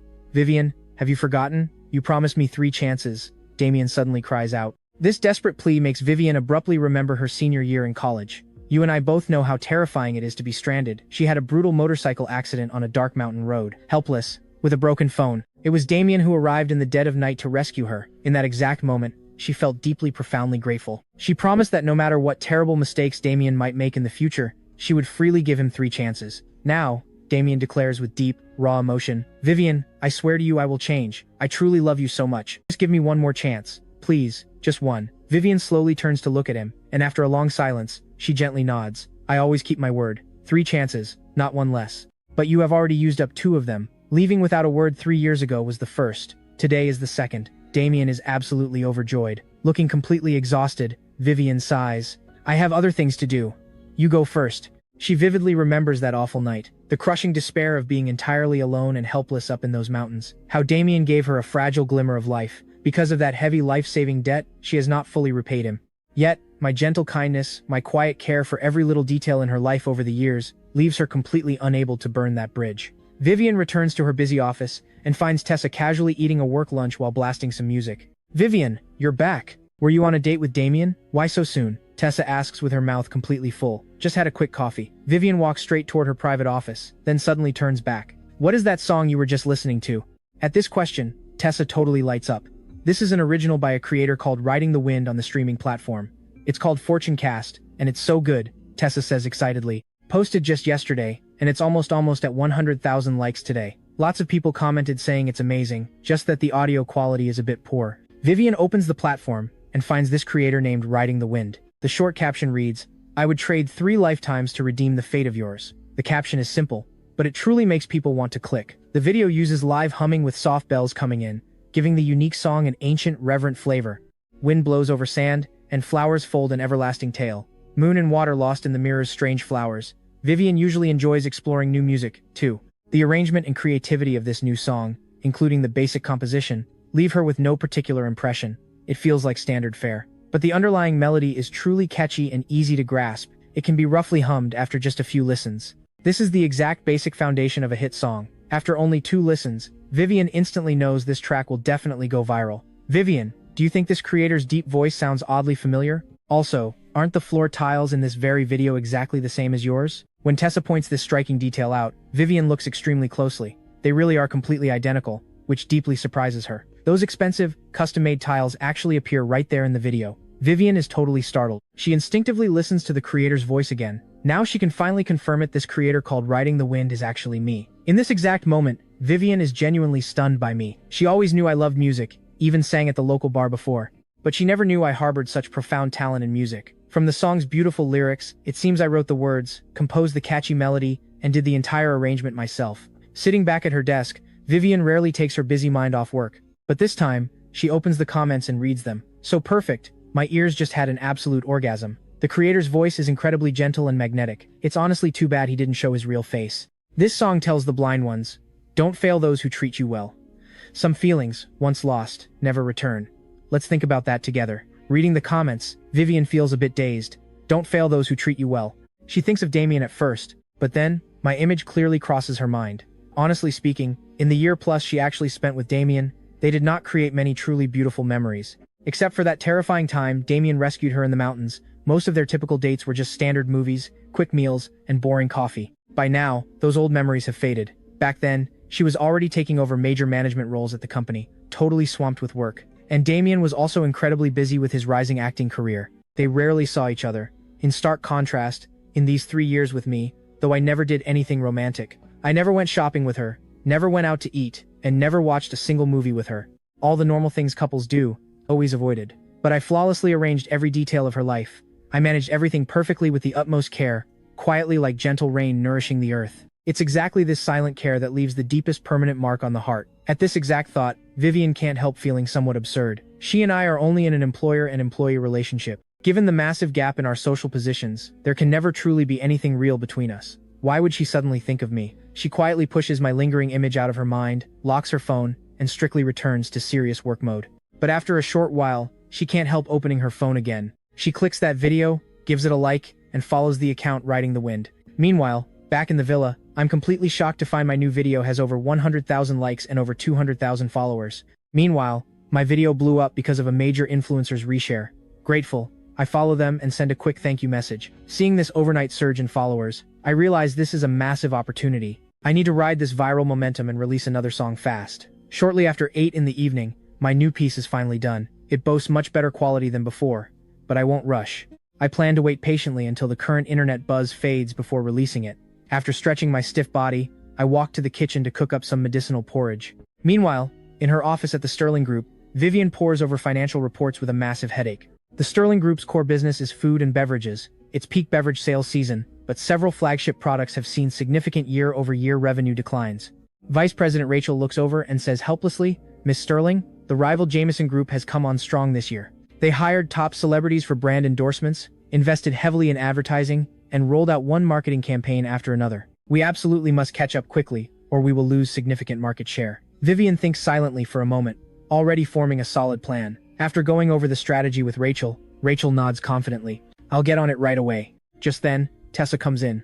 "Miss Sterling, Ethan brought you medicinal porridge. He's waiting down in the lobby." Vivian pauses for a moment. Busy all day, she almost forgot about me. She probably thought the industry blacklist would force me to swallow all my pride and beg for forgiveness. She never expected I'd act as if nothing happened and still bring her porridge. Vivian's expression turns incredibly complex. "Invite him up." Tessa is surprised, but deeply respects Vivian's request and brings me upstairs. Honestly, I am surprised too. For all these years of bringing porridge, Vivian has never once let me enter her office. Vivian gets straight to the point. "That television role? Damien and the marketing manager deceived me. They never mentioned your name, just said it was a small-time actor with zero acting skills who got the role through a shady back door. That industry blacklist wasn't my doing. It was Damien and Caleb. I will give you a proper explanation. The role can't be changed, but I will help you get a more important role in another drama. The blacklist is already lifted." I sit there, totally shocked. So I had wronged her. Guilt fills my heavy heart. "No need, Miss Sterling. This has nothing to do with you. The blacklist being lifted is enough. My agent will easily find me other acting roles, but thank you for your kindness." Vivian is somewhat surprised by my answer. "You've only played supporting roles in web dramas. This opportunity could put you straight into the male lead of a primetime drama. You don't want such an opportunity?" I slowly lower my eyes and gently reply, "Of course I want an important role, but this has absolutely nothing to do with you. You don't need to compensate me. I've already accepted your kindness, and my conscience wouldn't allow it." Vivian's eyes suddenly light up. She can't help seeing me in a completely new light. Inside, she is genuinely moved. Someone this purely kind-hearted actually exists. I let out a long sigh. "Please drink the porridge while it's hot. If there's nothing else, I'll be leaving now." Vivian suddenly calls out, "Wait, I was actually about to head back too. Let's just go together." She usually sleeps at the company at this hour, but today she decides to head home. I start the car engine and softly remind her, "Miss Sterling, you have a weak stomach. Please drink the porridge on time every single day." Vivian eats the porridge in small bites, her heart warming. Looking at my side profile, she feels an unexplainable familiarity. She remembers our first meeting under the neon lights of a local bar, with me playing the acoustic guitar. In what feels like a single moment, 3 years have already passed. Vivian suddenly asks, "Do you have any wishes?" I pause briefly, meeting her steady gaze in the rearview mirror. Her eyes are perfectly clear. Her quiet sincerity moves me. I say quietly, "I actually came from Hope Children's Welfare Home. The kids there need a lot of help. I wish I had the means to buy them all proper school supplies." Such a simple, kind wish brings a sudden pang of sadness to Vivian's heart. The car pulls into the villa, and both of us silently go to our separate rooms. Back in her bedroom, Vivian quickly makes a phone call. "Tomorrow morning, go buy school supplies. The budget is $100,000. Also buy children's clothing for all ages, plus toys. Then prepare $1 million to transfer to the Hope Children's Welfare Home account." Early the next morning, Tessa walks straight up to Vivian. "Miss Sterling, everything is bought. With this much stuff, are you visiting an orphanage today?" Honestly, she's quite used to this generosity over the years. Vivian has privately donated to dozens of Hope elementary schools and often visits welfare homes and nursing clinics for charity. Tessa has gone along many times. "Anything important this morning?" Vivian asks, while handling her work, never looking up. Tessa flips through her record book. "There's a product strategy meeting at 10. Move it to the afternoon." Understood. Vivian quickly wraps up her current work, and shortly after 9:30, she takes Tessa straight to Hope Children's Welfare Home. Why is this specific place so remote? The car drives out to the rural outskirts, almost leaving the city entirely, before they finally spot a brand new 3-story building standing in a desolate spot, featuring a small concrete courtyard of less than 100 square meters out front. The rusted iron gate is shut, with a sign reading Hope Children's Welfare Home hanging near the top. Tessa explains, "I checked. This welfare home was founded by an older couple. It's basically a semi-private orphanage, so government funding is minimal. The land actually belongs to the couple's own family. Tragically, 3 years ago, a massive fire broke out here. The raging flames were intense, and the entire welfare home completely burned down. The director suffered severe burns and is still receiving treatment in the hospital." Hearing the words 3 years ago, Vivian can't help thinking of me back then. The bar owner said I was totally desperate for money, working 3 heavy jobs a day, grinding day and night. At the time, she didn't think much of it. In Yorkfield, people like me, obsessed with making money, are a dime a dozen. But connecting it to the tragic orphanage fire from 3 years ago, things clearly weren't what she had imagined. "Go knock on the door." Tessa nods, walks up, and firmly knocks on the iron gate. Soon, the heavy gate opens a crack, revealing a dirty-faced little boy, maybe 11 or 12, who asks her timidly, "Who are you looking for?" "I'm looking for Granny Holloway. Is she here today?" Tessa asks him with a friendly smile. "Yes, I'll go get her." The boy wipes his nose and quickly runs off barefoot. A few minutes later, the boy returns with a silver-haired old woman, her kind face deeply lined with age, followed by a group of curious boys and girls. "You must be Granny Holloway." "Hello, we're from the Sterling Group. This is our boss, Miss Vivian Sterling." Tessa steps forward and warmly shakes her hands. "We came to donate some supplies today. We hope we aren't disturbing you." Hearing it is a charity donation, Granny Holloway becomes warm, quickly inviting them inside. Tessa directs the staff to bring in the school supplies, clothes, and fun toys. "Miss Sterling, Tessa, we really don't have good tea here. Please make do." Granny Holloway personally brews them hot tea. "Granny Holloway, you're way too kind," Tessa says with a polite nod. "I heard you and your husband founded this welfare home together. Taking care of so many children must be really hard." "It truly is." Granny Holloway gives a very kind smile. "These kids have no parents. The toughest times are when they miss them. It's absolutely heartbreaking." Vivian picks up her tea, wandering around the space. Photos and trophies completely fill the room, and half a wall is plastered with framed certificates. Vivian is totally stunned to realize almost half of them are mine. "Granny Holloway, is Ethan really this accomplished? He won all these awards?" Vivian asks, looking completely dazed. "Of course." Mentioning my name makes Granny Holloway's face glow with pride. "This boy is the most outstanding kid I've ever met." Hearing this, Tessa wanders over, completely stunned, unable to speak for a long time. Vivian and Tessa trade a quick, confused look. Tessa asks with deep curiosity, "What exactly went down 3 years ago?" Granny Holloway lets out a heavy, painful sigh. An electrical short sparked a massive fire. It completely devoured the entire orphanage. Ignoring the intense danger, my husband dragged the kids out one by one, but suffered terrible burns across his entire body. When Ethan heard the news, he immediately dropped out of Yorkfield Drama Academy. He worked 3 grueling jobs a day to fund Hayes' surgery. Tears slide down Granny Holloway's cheeks. This sweet boy has passionately loved acting since he was tiny. He constantly promised Hayes and me he'd become a massive star someday. But to save Hayes, he abandoned that dream without a single second thought. Vivian is profoundly touched. She had no clue I attended the prestigious Yorkfield Drama Academy, or dropped out to pay for my grandfather's treatments. What incredible willpower and devotion that requires. Granny Holloway smiles again. Later, a generous benefactor lent him $500,000 to rebuild the welfare home and cover his grandfather's massive hospital bills. Every single month since, he's donated faithfully. The kids are thriving today entirely because of his silent dedication. Granny Holloway's heartfelt words hit Vivian and Tessa right in the chest like a sledgehammer, kicking up huge emotional waves. They secretly marvel that someone so kind-hearted never mentioned these incredible past contributions to them. Granny Holloway's confession strikes Vivian and Tessa like a hammer, stirring massive waves inside them. Vivian, that secret benefactor she mentioned, could it be you? Tessa's eyes widen. This whole time she assumed I was just some freeloader living off someone else's dime. She never imagined I worked tirelessly to rebuild the orphanage and save Grandpa Hayes. Vivian looks completely dazed. She's lived with me for 3 years, fully aware I'm never greedy. She always left cash for my living expenses right in the living room drawer. I spent almost all of it on fresh ingredients for medicinal porridge. My monthly spending rarely topped $2,000 or $3,000. I never hoarded any extra money for myself. She honestly thought I worked so hard because I was unsatisfied with that $5 million in savings. Now she finally realizes I was just broke. Every single dime poured straight into the orphanage and Grandpa Hayes. Miss Sterling, you are Ethan's benefactor? Granny Holloway catches Tessa's slip and excitedly grips Vivian's hands. Thank you so much. Honestly, without you, those poor orphans wouldn't know what to do, and my husband never would have survived this long. Vivian quickly jumps in to reassure her. Granny Holloway, I backed him because he had real talent. He worked incredibly hard. Granny sighs. Ethan has finally pushed through the absolute worst hardships. His parents abandoned him, and his foster family abused him. But now he's found someone truly kind. Granny Holloway finally feels totally at ease. I actually came today because of that.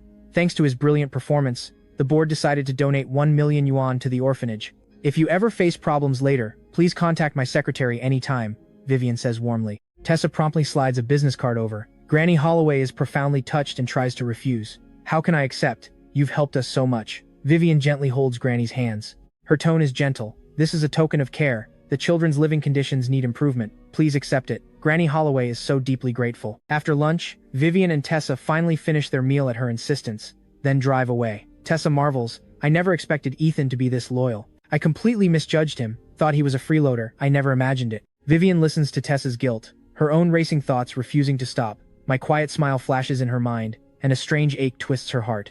He has cancer. A simple, devastating truth striking like lightning. Tessa suddenly slams hard on the brakes. What? He's diagnosed with late-stage lung cancer? He might only have 1 month left? Vivian sighs softly. They fall silent. The car rolls on, shared sorrow lingering in the air. Early next morning, I eagerly open the streaming platform. 500,000 likes. Seeing that massive number on the FortuneCast video, I completely freeze.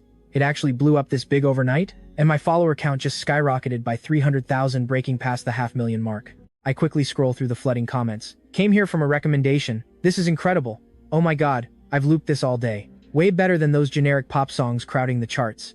Drop a new track already. I'm addicted. Stick with me here. I search a few influencer names, and sure enough, they've all been pushing my music totally for free. The likes have skyrocketed because of their hype. I quickly shoot off private messages to thank them all. I spent the whole day locked away, focused purely on creating new music. Later, Lily calls, warning that although the blacklist is technically lifted, the heavy fallout lingers. Nervous studios and directors still hesitate to cast me. If she told me this yesterday, I might have panicked. But today, my mind is totally at peace. The new song is performing brilliantly. If I keep grinding, the next release absolutely won't disappoint. On a viral video platform, top-tier quality simply speaks for itself. Industry politics barely matter at all for a creator like me dealing with mild social anxiety. This is my perfect workflow. Lyrics, composition, arrangement, and recording, all nailed in one focused sweep. By 6 that evening, I lean back, totally satisfied with 2 fresh tracks, letting out a massive stretch. Suddenly, the door opens. Footsteps approach, and Vivian appears right in the doorway. She's wearing a long floral dress, looking incredibly graceful and breathtakingly beautiful. Vivian had been restless all day with a strange, lingering unease.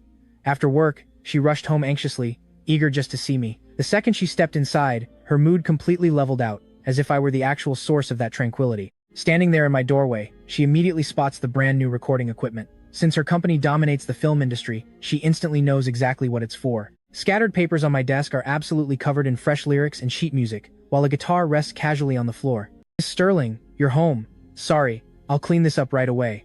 I panic a little, knowing she has a mild neat freak streak. Every single day, I hustle to keep the place spotless, but exhaustion made me slack off tonight.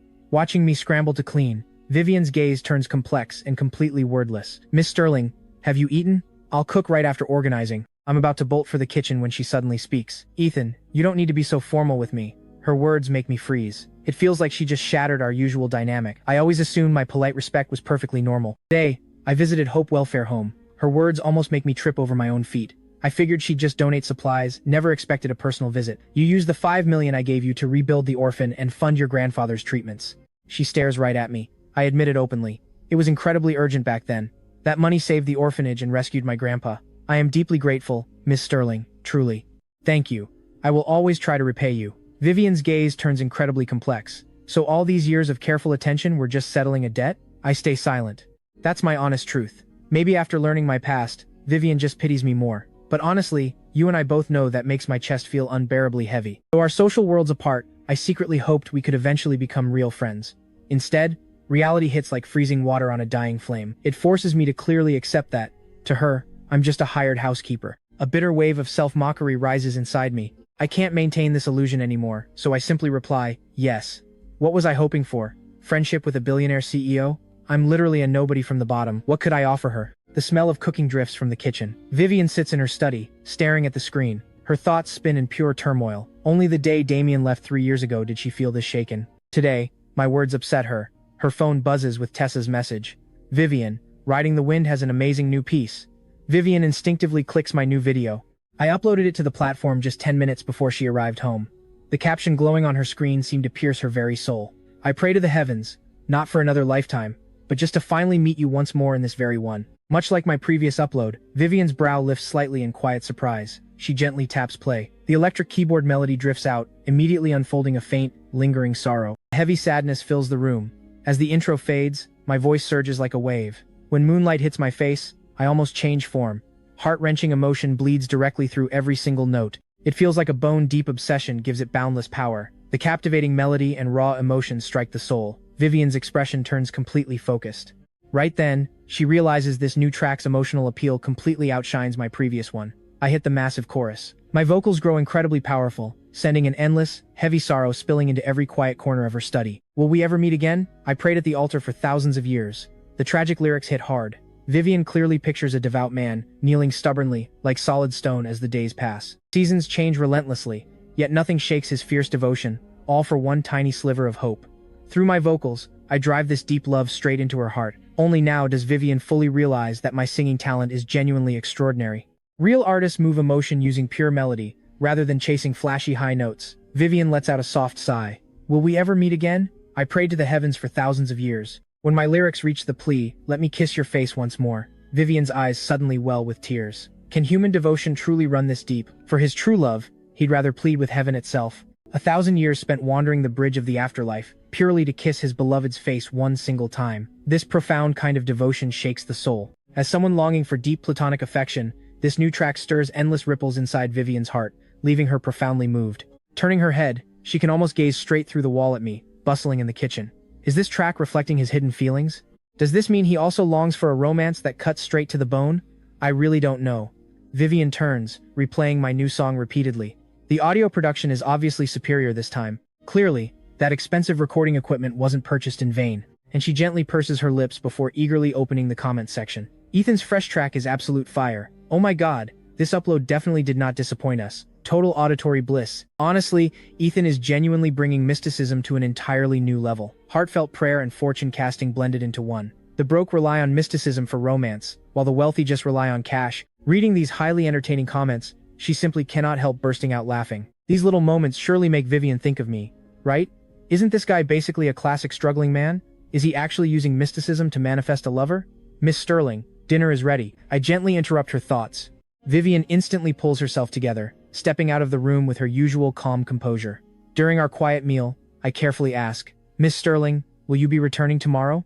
Why do you ask? I might be out all day, and probably won't be back at night either. Vivian nods. I won't be back tomorrow either. She quietly continues eating, her eyes lowering slightly. This used to happen occasionally.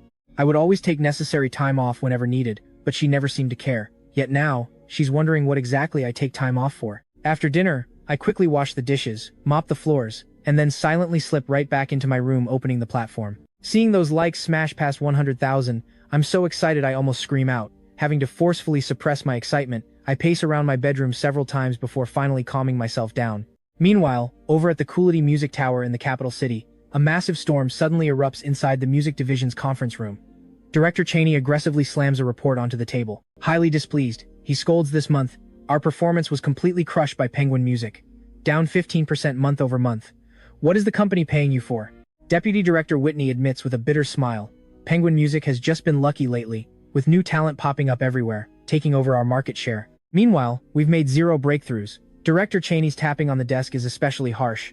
"I don't want any more pathetic excuses, just find actual solutions. Each of you bring me 3 suggestions at tomorrow's morning meeting." Dismissed. Just then, Assistant Tina rushes in excitedly. "Director, there is an original singer who just blew up on a short video platform. Are you serious?" Hearing this, absolutely everyone is startled, looking at her in total shock. "His username is Riding the Wind. Both of his recent songs have exploded." Tina explains excitedly, "This talented singer has actually been on our platform for 5 years but mostly performed covers until recently, when he started creating originals again." Everyone eagerly pulls out their phones, and the room fills with the melodies of Fortune Cast and 1,000 Years of Prayer. "So incredibly good, far better than Penguin Music's new talent. The audio quality isn't great, it sounds like basic home recording equipment that must be inadequate. But this flaw doesn't dampen their wild excitement at all. Isn't this exactly the high-quality original singer they've been searching for? Like a blind spot under the lamp, they completely missed this talent right under their noses." Whitney cannot hide her immense excitement. The video was actually posted less than 3 hours ago, and likes have already broken 100,000. "This track is definitely going to blow up. We need to sign him incredibly fast, or rival companies might snatch him." Director Cheney suddenly snaps awake. "Whitney, you personally handle this signing. What specific kind of deal?" Whitney quickly asks. Coolity Music generally classifies all musicians into S, A, B, and C tiers. Industry newcomers usually sign at the basic C tier. Only a few make it tier, and the prestigious S tier is reserved strictly for top superstars. Currently, there are only 3 active S contracts. After a moment of thought, Director Cheney firmly decides, "Give him an A." This bold proposal absolutely stuns everyone in the room. "He has huge potential," Director Cheney quickly explains. "I reviewed his older works. His past original, The Stranger, had average vocals, but his 2 latest tracks have improved drastically in both composition and singing. After 3 long years of silence, he must have been refining his musical craft." Director Cheney is highly confident this musician will continuously create truly great works in the future. "Sure, give him an A contract, and he'll bring the company returns far beyond the deal." "Got it, I'll contact him right away." With that, Whitney decides to fly to my city in person to show pure sincerity. Early the next morning, just as I'm about to head out, I suddenly get a call from an unknown number. A gentle female voice comes through. "Is this Mr. Ethan?" "Yes, who's calling?" I quietly wonder. The voice is completely unfamiliar. Not many people know me. What does she want? "I'm Whitney, Deputy Director of Coolity Music. Are you in Yorkfield?" When Whitney introduces herself, it makes me think of my recent video. Its likes have already broken 300,000 and are still rising incredibly fast. "So Whitney is here for this. So it's you, Miss Whitney. I'm in Yorkfield." The other end clearly has all my basic information. That's not surprising, since I filled this out during real name verification. "Wonderful, Mr. Ethan. We think you're incredibly talented. Could we meet?" Whitney's voice carries warmth. I frown. "I have something very important to handle today," but she presses on. "It really won't take much of your time." "All right then." After all, she traveled from far away. I can't bring myself to refuse. We finally agreed to meet at a nearby cafe. In less than 20 minutes, Whitney arrives. She wears a sleek black bodycon dress, radiating a striking presence, looking around 30 years old. "Mr. Ethan?" She stares at my face in total surprise. "I honestly didn't expect you to be this handsome." I give a slight smile and invite her to sit. "Miss Whitney, I have important matters later. Let's get straight to the point." Whitney is absolutely thrilled inside. Not only am I talented, but my looks are quite stunning too. For her, this is simply icing on the cake. She brings 3 contracts, from B tier to S tier. Without hesitation, she hands me the S tier contract. A true potential star like me clearly deserves nothing less. "Mr. Ethan, you likely know exactly why I'm here." Whitney smiles slightly. Coolity Music isn't just a streaming platform, we also run a full music company. We've prepared the absolute top-tier S contract just for you. The S contract is the industry's absolute highest tier, usually signed by A-list stars. I never expected them to be this generous, directly offering this massive contract to a total newcomer like me. Their sincerity is completely clear. The signing bonus for this massive contract is 10 million yuan fixed. All music platform revenue, variety shows, commercial performances, and brand endorsements will split 70-30, with you happily getting 70 and us taking 30. This initial contract lasts for 3 years. After you become a massive superstar, you'll also receive company equity. Whitney describes these generous terms. I read the contract carefully, feeling deeply tempted, especially by that 10 million signing bonus. It's exactly what I urgently need. but I regretfully set the contract down because I have something far more important to do. After setting it down, I first call Lily. Did you wake up on the wrong side of the bed today, telling me about Coolity Music signing an S-tier contract with a 10 million signing bonus? I wouldn't even dare dream of that. I rub my temples listening to Lily's pure skepticism on the phone and have to calmly explain. I'm still at the cafe right now. I wouldn't joke about something like this. Lily immediately says, wait right there, I'm coming right now. Don't make any moves before signing. If there's any hidden trap, you're totally done for. Before she even finishes, she hangs up. Soon, a highly flustered Lily arrives with a middle-aged man in glasses. I quickly introduce them to Lily. This is Whitney, the deputy director of Coolity Music. Miss Whitney, this is my agent and the owner of my studio, Lily.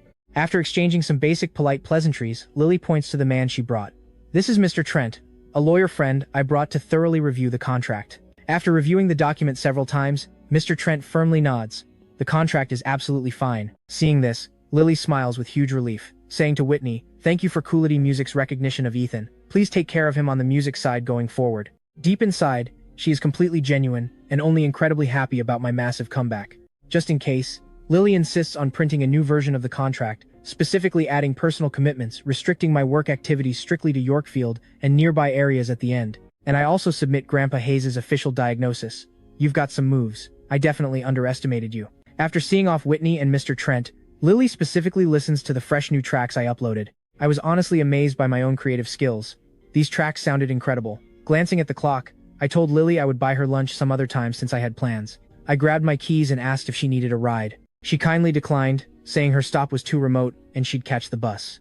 I smiled slightly before heading out. She reminded me not to forget about our lunch date later. I hopped on a bus, riding all the way out to a quiet cemetery on the outskirts of Yorkfield.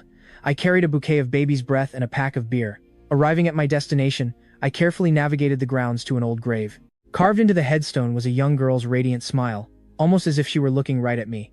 I gently set the flowers down and stroked her photograph. A soft smile crossed my face as bittersweet memories flooded my heavy heart. Haley, I came to visit you again today. I brought your absolute favorite flowers, baby's breath, along with some tasty treats. You little snack monster, I know you must be craving them right now. Her sweet, petite figure immediately surfaced in my mind. I know you hate being completely alone, so I'll stay by your side all day. I murmured the words softly, cracking open a can of beer. Your health was always fragile, so I'll drink the beer while you enjoy the snacks. I tilted my head back. I can hold my liquor. I've been doing pretty well lately, so please don't worry about me up in heaven. I pulled out my guitar, gently strumming the strings. Under the falling moonlight, the melody drifted beautifully, but heavy tears blurred my vision, choking me up until I simply could not play another chord. After a long, heavy silence, I murmured softly, Haley, if I begged the heavens for 1,000 years, would I ever see your face again? The summer night settled slowly, bringing a warm buzz of alcohol. I rambled to her about every single thing that had recently happened. As total darkness fell, I leaned against the cold headstone, pretending she was safely back in my arms. I slept incredibly soundly that night. By dawn, I looked at her photo and smiled. Good morning, Haley. Did you sleep okay last night? I really have to go, lots of work to do. I'll try to visit sooner next time. A sharp pang of sorrow pierced my heavy heart as I slung the guitar over my shoulder and cleaned up the empty cans scattered on the ground. I kept looking back over my shoulder, completely reluctant to leave. As I slowly walked down the grassy hill, those starlight eyes in my memory began fading into the distance. Hey, isn't that Ethan over there? Across the cemetery, Daisy was actually honoring her ancestors with her family when she unexpectedly spotted my solitary, lonely figure. Come on, let me go check on him. She quickly broke away, walking briskly in my direction. Ethan. Hearing that familiar voice, I stopped in my tracks, genuine surprise crossing my face. Daisy stared right at me and froze. My eyes were red and deeply swollen, clear evidence of a recent, heavy emotional release. Miss Daisy, what brings you out here? I turned my head slightly, quickly wiping the lingering tears from my eyes. My grandmother's grave is here. Today is the anniversary of her passing, so the entire family came out, she explained softly, then fell into a heavy silence. She seemed to be pondering my unexpected presence. In that quiet moment, she likely assumed the worst, perhaps thinking I had some fatal illness, and was desperately searching for my own final resting place. After all, the grave plots in this area were significantly cheaper than city options, which matched my tight financial situation. Daisy started to speak, but abruptly stopped, clearly wanting to properly comfort me, but holding back. Miss Daisy, go handle your family business. I need to leave anyway, no time for chit-chat, I stated plainly. Daisy nodded slowly, her heart feeling incredibly heavy as she watched me walk away. Once I was completely out of earshot, she pulled out her smartphone and dialed Vivian. Daisy, what is going on? Vivian asked through the speaker. Vivian, guess who I just ran into? Daisy whispered mysteriously. Who? Weren't you out visiting your grandmother's grave in the Yorkfield outskirts? Vivian asked curiously. I saw Ethan. Daisy's tone carried a jolt of excitement. The line went silent for a second before Vivian replied, "What is he doing there?" He was aimlessly wandering the cemetery bright and early. "He definitely came to scout out cheap grave sites," Daisy insisted. "He is honestly so pitiful. Still so remarkably young, yet already picking out a grave for himself." "Wait, he's picking a grave?" Vivian's voice suddenly spiked, absolute shock flashing in her eyes. "Are you totally sure it was him?" Daisy nodded, her tone dripping with deep sympathy. "Yes, I even spoke a few words with him. He is just so pitiful, completely alone with absolutely no emotional support. He barely has any money left, so he can only afford a burial plot in this remote place." Her face filled with sorrow. "Vivian, even though you two only have a contract marriage, you've lived together for 3 solid years. You are definitely not short on cash, so why not help him secure a much better spot?" Sitting alone in her corporate office, Vivian felt like a heavy boulder was crushing her chest. She never imagined his random day off was spent hunting for graves in the outskirts. The vivid image of my lonely figure surfaced in her mind, leaving Vivian totally breathless. "Vivian, are you listening?" Daisy's sharp voice pulled her away from her dark thoughts. "I got it. I'll arrange something," Vivian replied quietly. "Doesn't he only have 1 month left? Take him out somewhere. He's so wretched. Probably never had a proper vacation," Daisy suggested. "If you're too busy, I can go with him and buy him some really good food." After hanging up, Vivian seriously began considering Daisy's suggestions. Maybe she was right. All these years, he had been giving so quietly, never once thinking of himself. Now, facing his end with so little life left, he must desperately want to travel somewhere. "Tessa, book me a private dining room at the Grand Pearl Hotel for lunch." "Yes, I'll arrange it right away." Meanwhile, just as I arrived home, I received an unexpected call from Whitney. "Mr. Ethan, the $10 million has been successfully transferred to your bank account. Did you receive the funds?" "Yes. Thank you so much, Miss Whitney." My foul mood instantly lifted. With this $10 million, Grandpa Hayes' expensive targeted therapy drug costs were finally no longer an issue. All my crushing anxiety completely vanished. "You earned it," Whitney laughed warmly. "Are you totally free this afternoon?" "Why?" "Because 1,000 Years of Prayer is getting incredible responses. The record label has officially decided to record high-quality studio versions and launch them on major music platforms," Whitney explained. "If you have some free time this afternoon, I will have an audio engineer contact you." After cheerfully agreeing, I couldn't help but glance at the massive deposit text message again. Seeing that incredibly long string of digits made me grin widely. This was a pure joy I hadn't felt in ages. With real money now, my first plan was hitting the hospital to completely cover Grandpa Hayes' medical treatments and his costly drugs. An hour later, I stood outside Stella's office. "Ethan, it's been a few days." Seeing me, all her fatigue completely vanished, a bright smile blooming. "Did you raise the money? Do you need me to contact Dr. Jensen?" Stella poured me a fresh glass of water and handed it over. I nodded, feeling deeply grateful.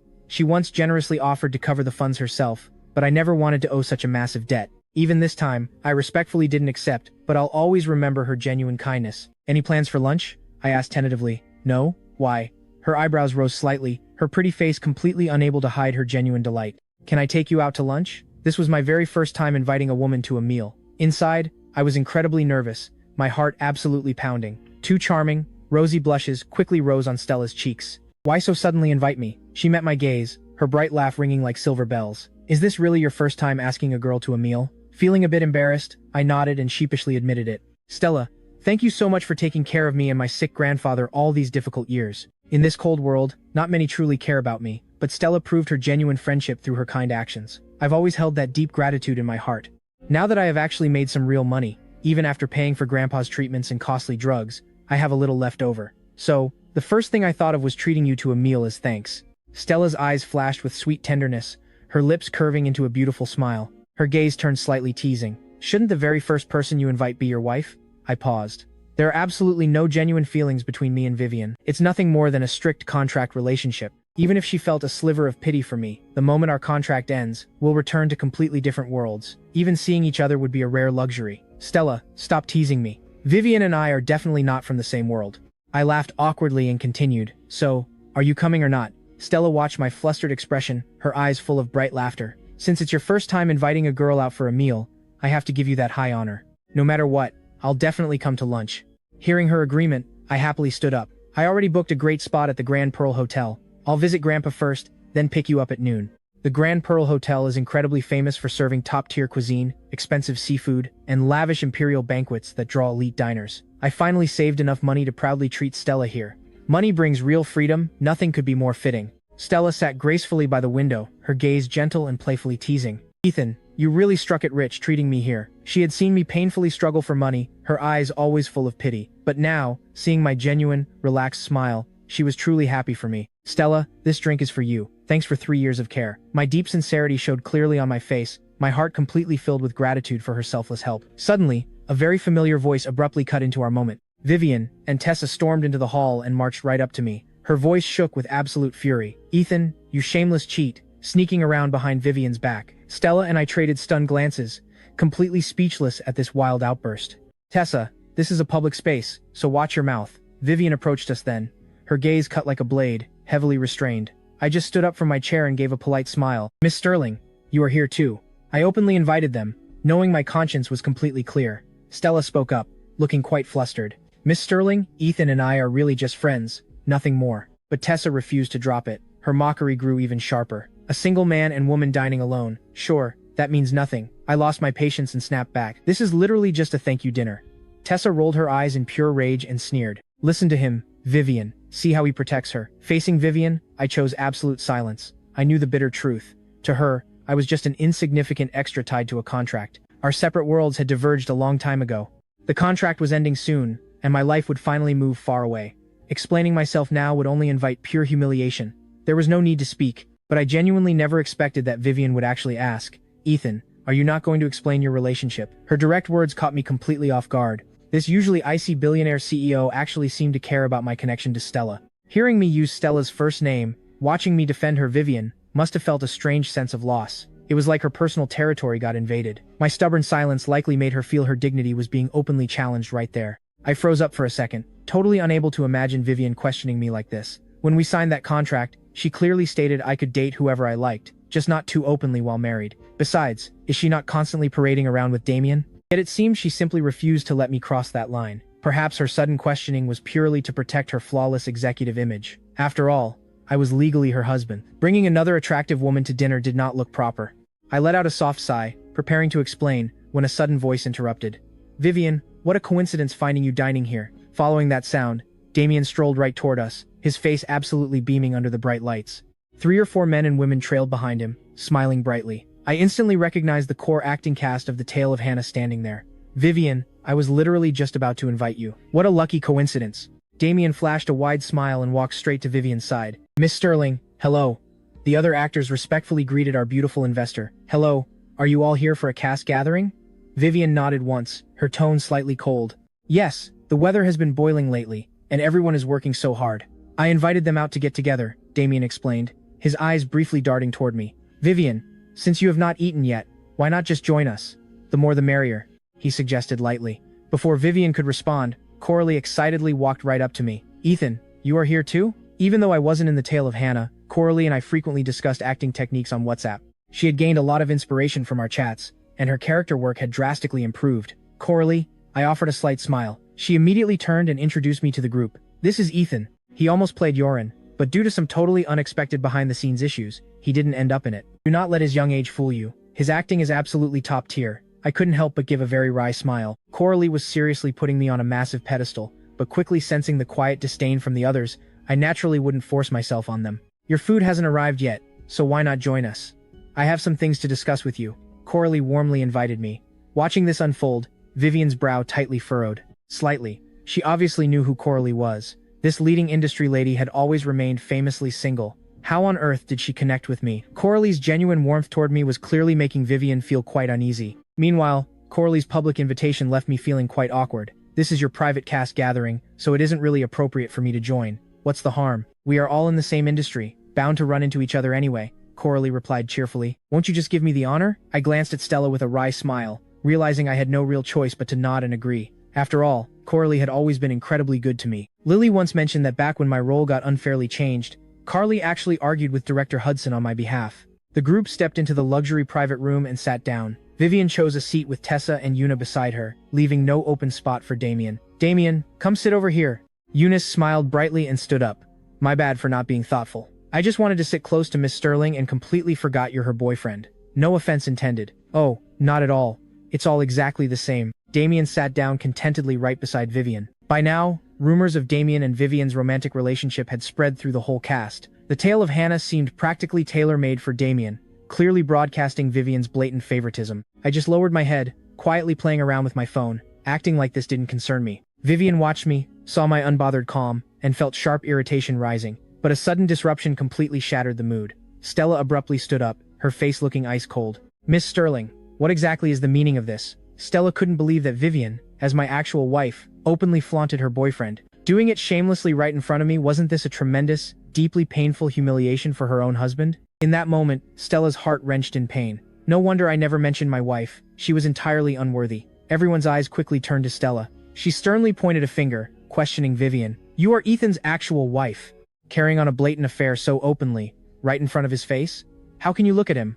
What do you take him for? Flirting with another man right in front of him, do you have any sense of shame at all? The second she finished speaking, the entire private room completely erupted. That's her husband? Rich women really play this hard? In an instant, everyone's gaze toward Vivian became deeply complex. Vivian looked like an unapproachable ice queen, but turns out she is a real wild one underneath. You truly cannot judge a book by its cover. I looked up in total shock, glancing over at Vivian. Her brow was tightly furrowed, barely able to maintain her usual icy composure. I quickly pleaded, Stella, please stop. I never expected her to stand up for me. I felt deeply touched but intensely anxious. I didn't want our fake contract marriage becoming public gossip. Vivian and I had agreed on strict secrecy long ago.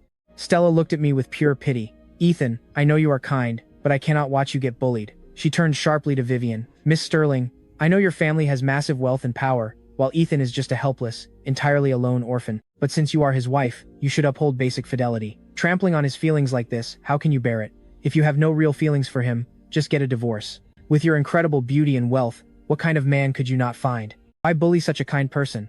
I need a clear explanation. The room's air froze instantly. It became so incredibly quiet that only nervous breathing remained. Considering Vivian's status as the powerful investor, absolutely no one dared speak up. Only silent contempt and heavy sighs filled their hearts. Having a husband at home, while flaunting a lover to outsiders, was truly absurd. Miss, you have completely misunderstood Vivian. Damien's nervous face suddenly turned ugly. He knew this would ruin Vivian's reputation and his own, so he urgently stood up. If these rumors spread, tomorrow's internet would blow up. He could already foresee tomorrow's brutal entertainment headlines.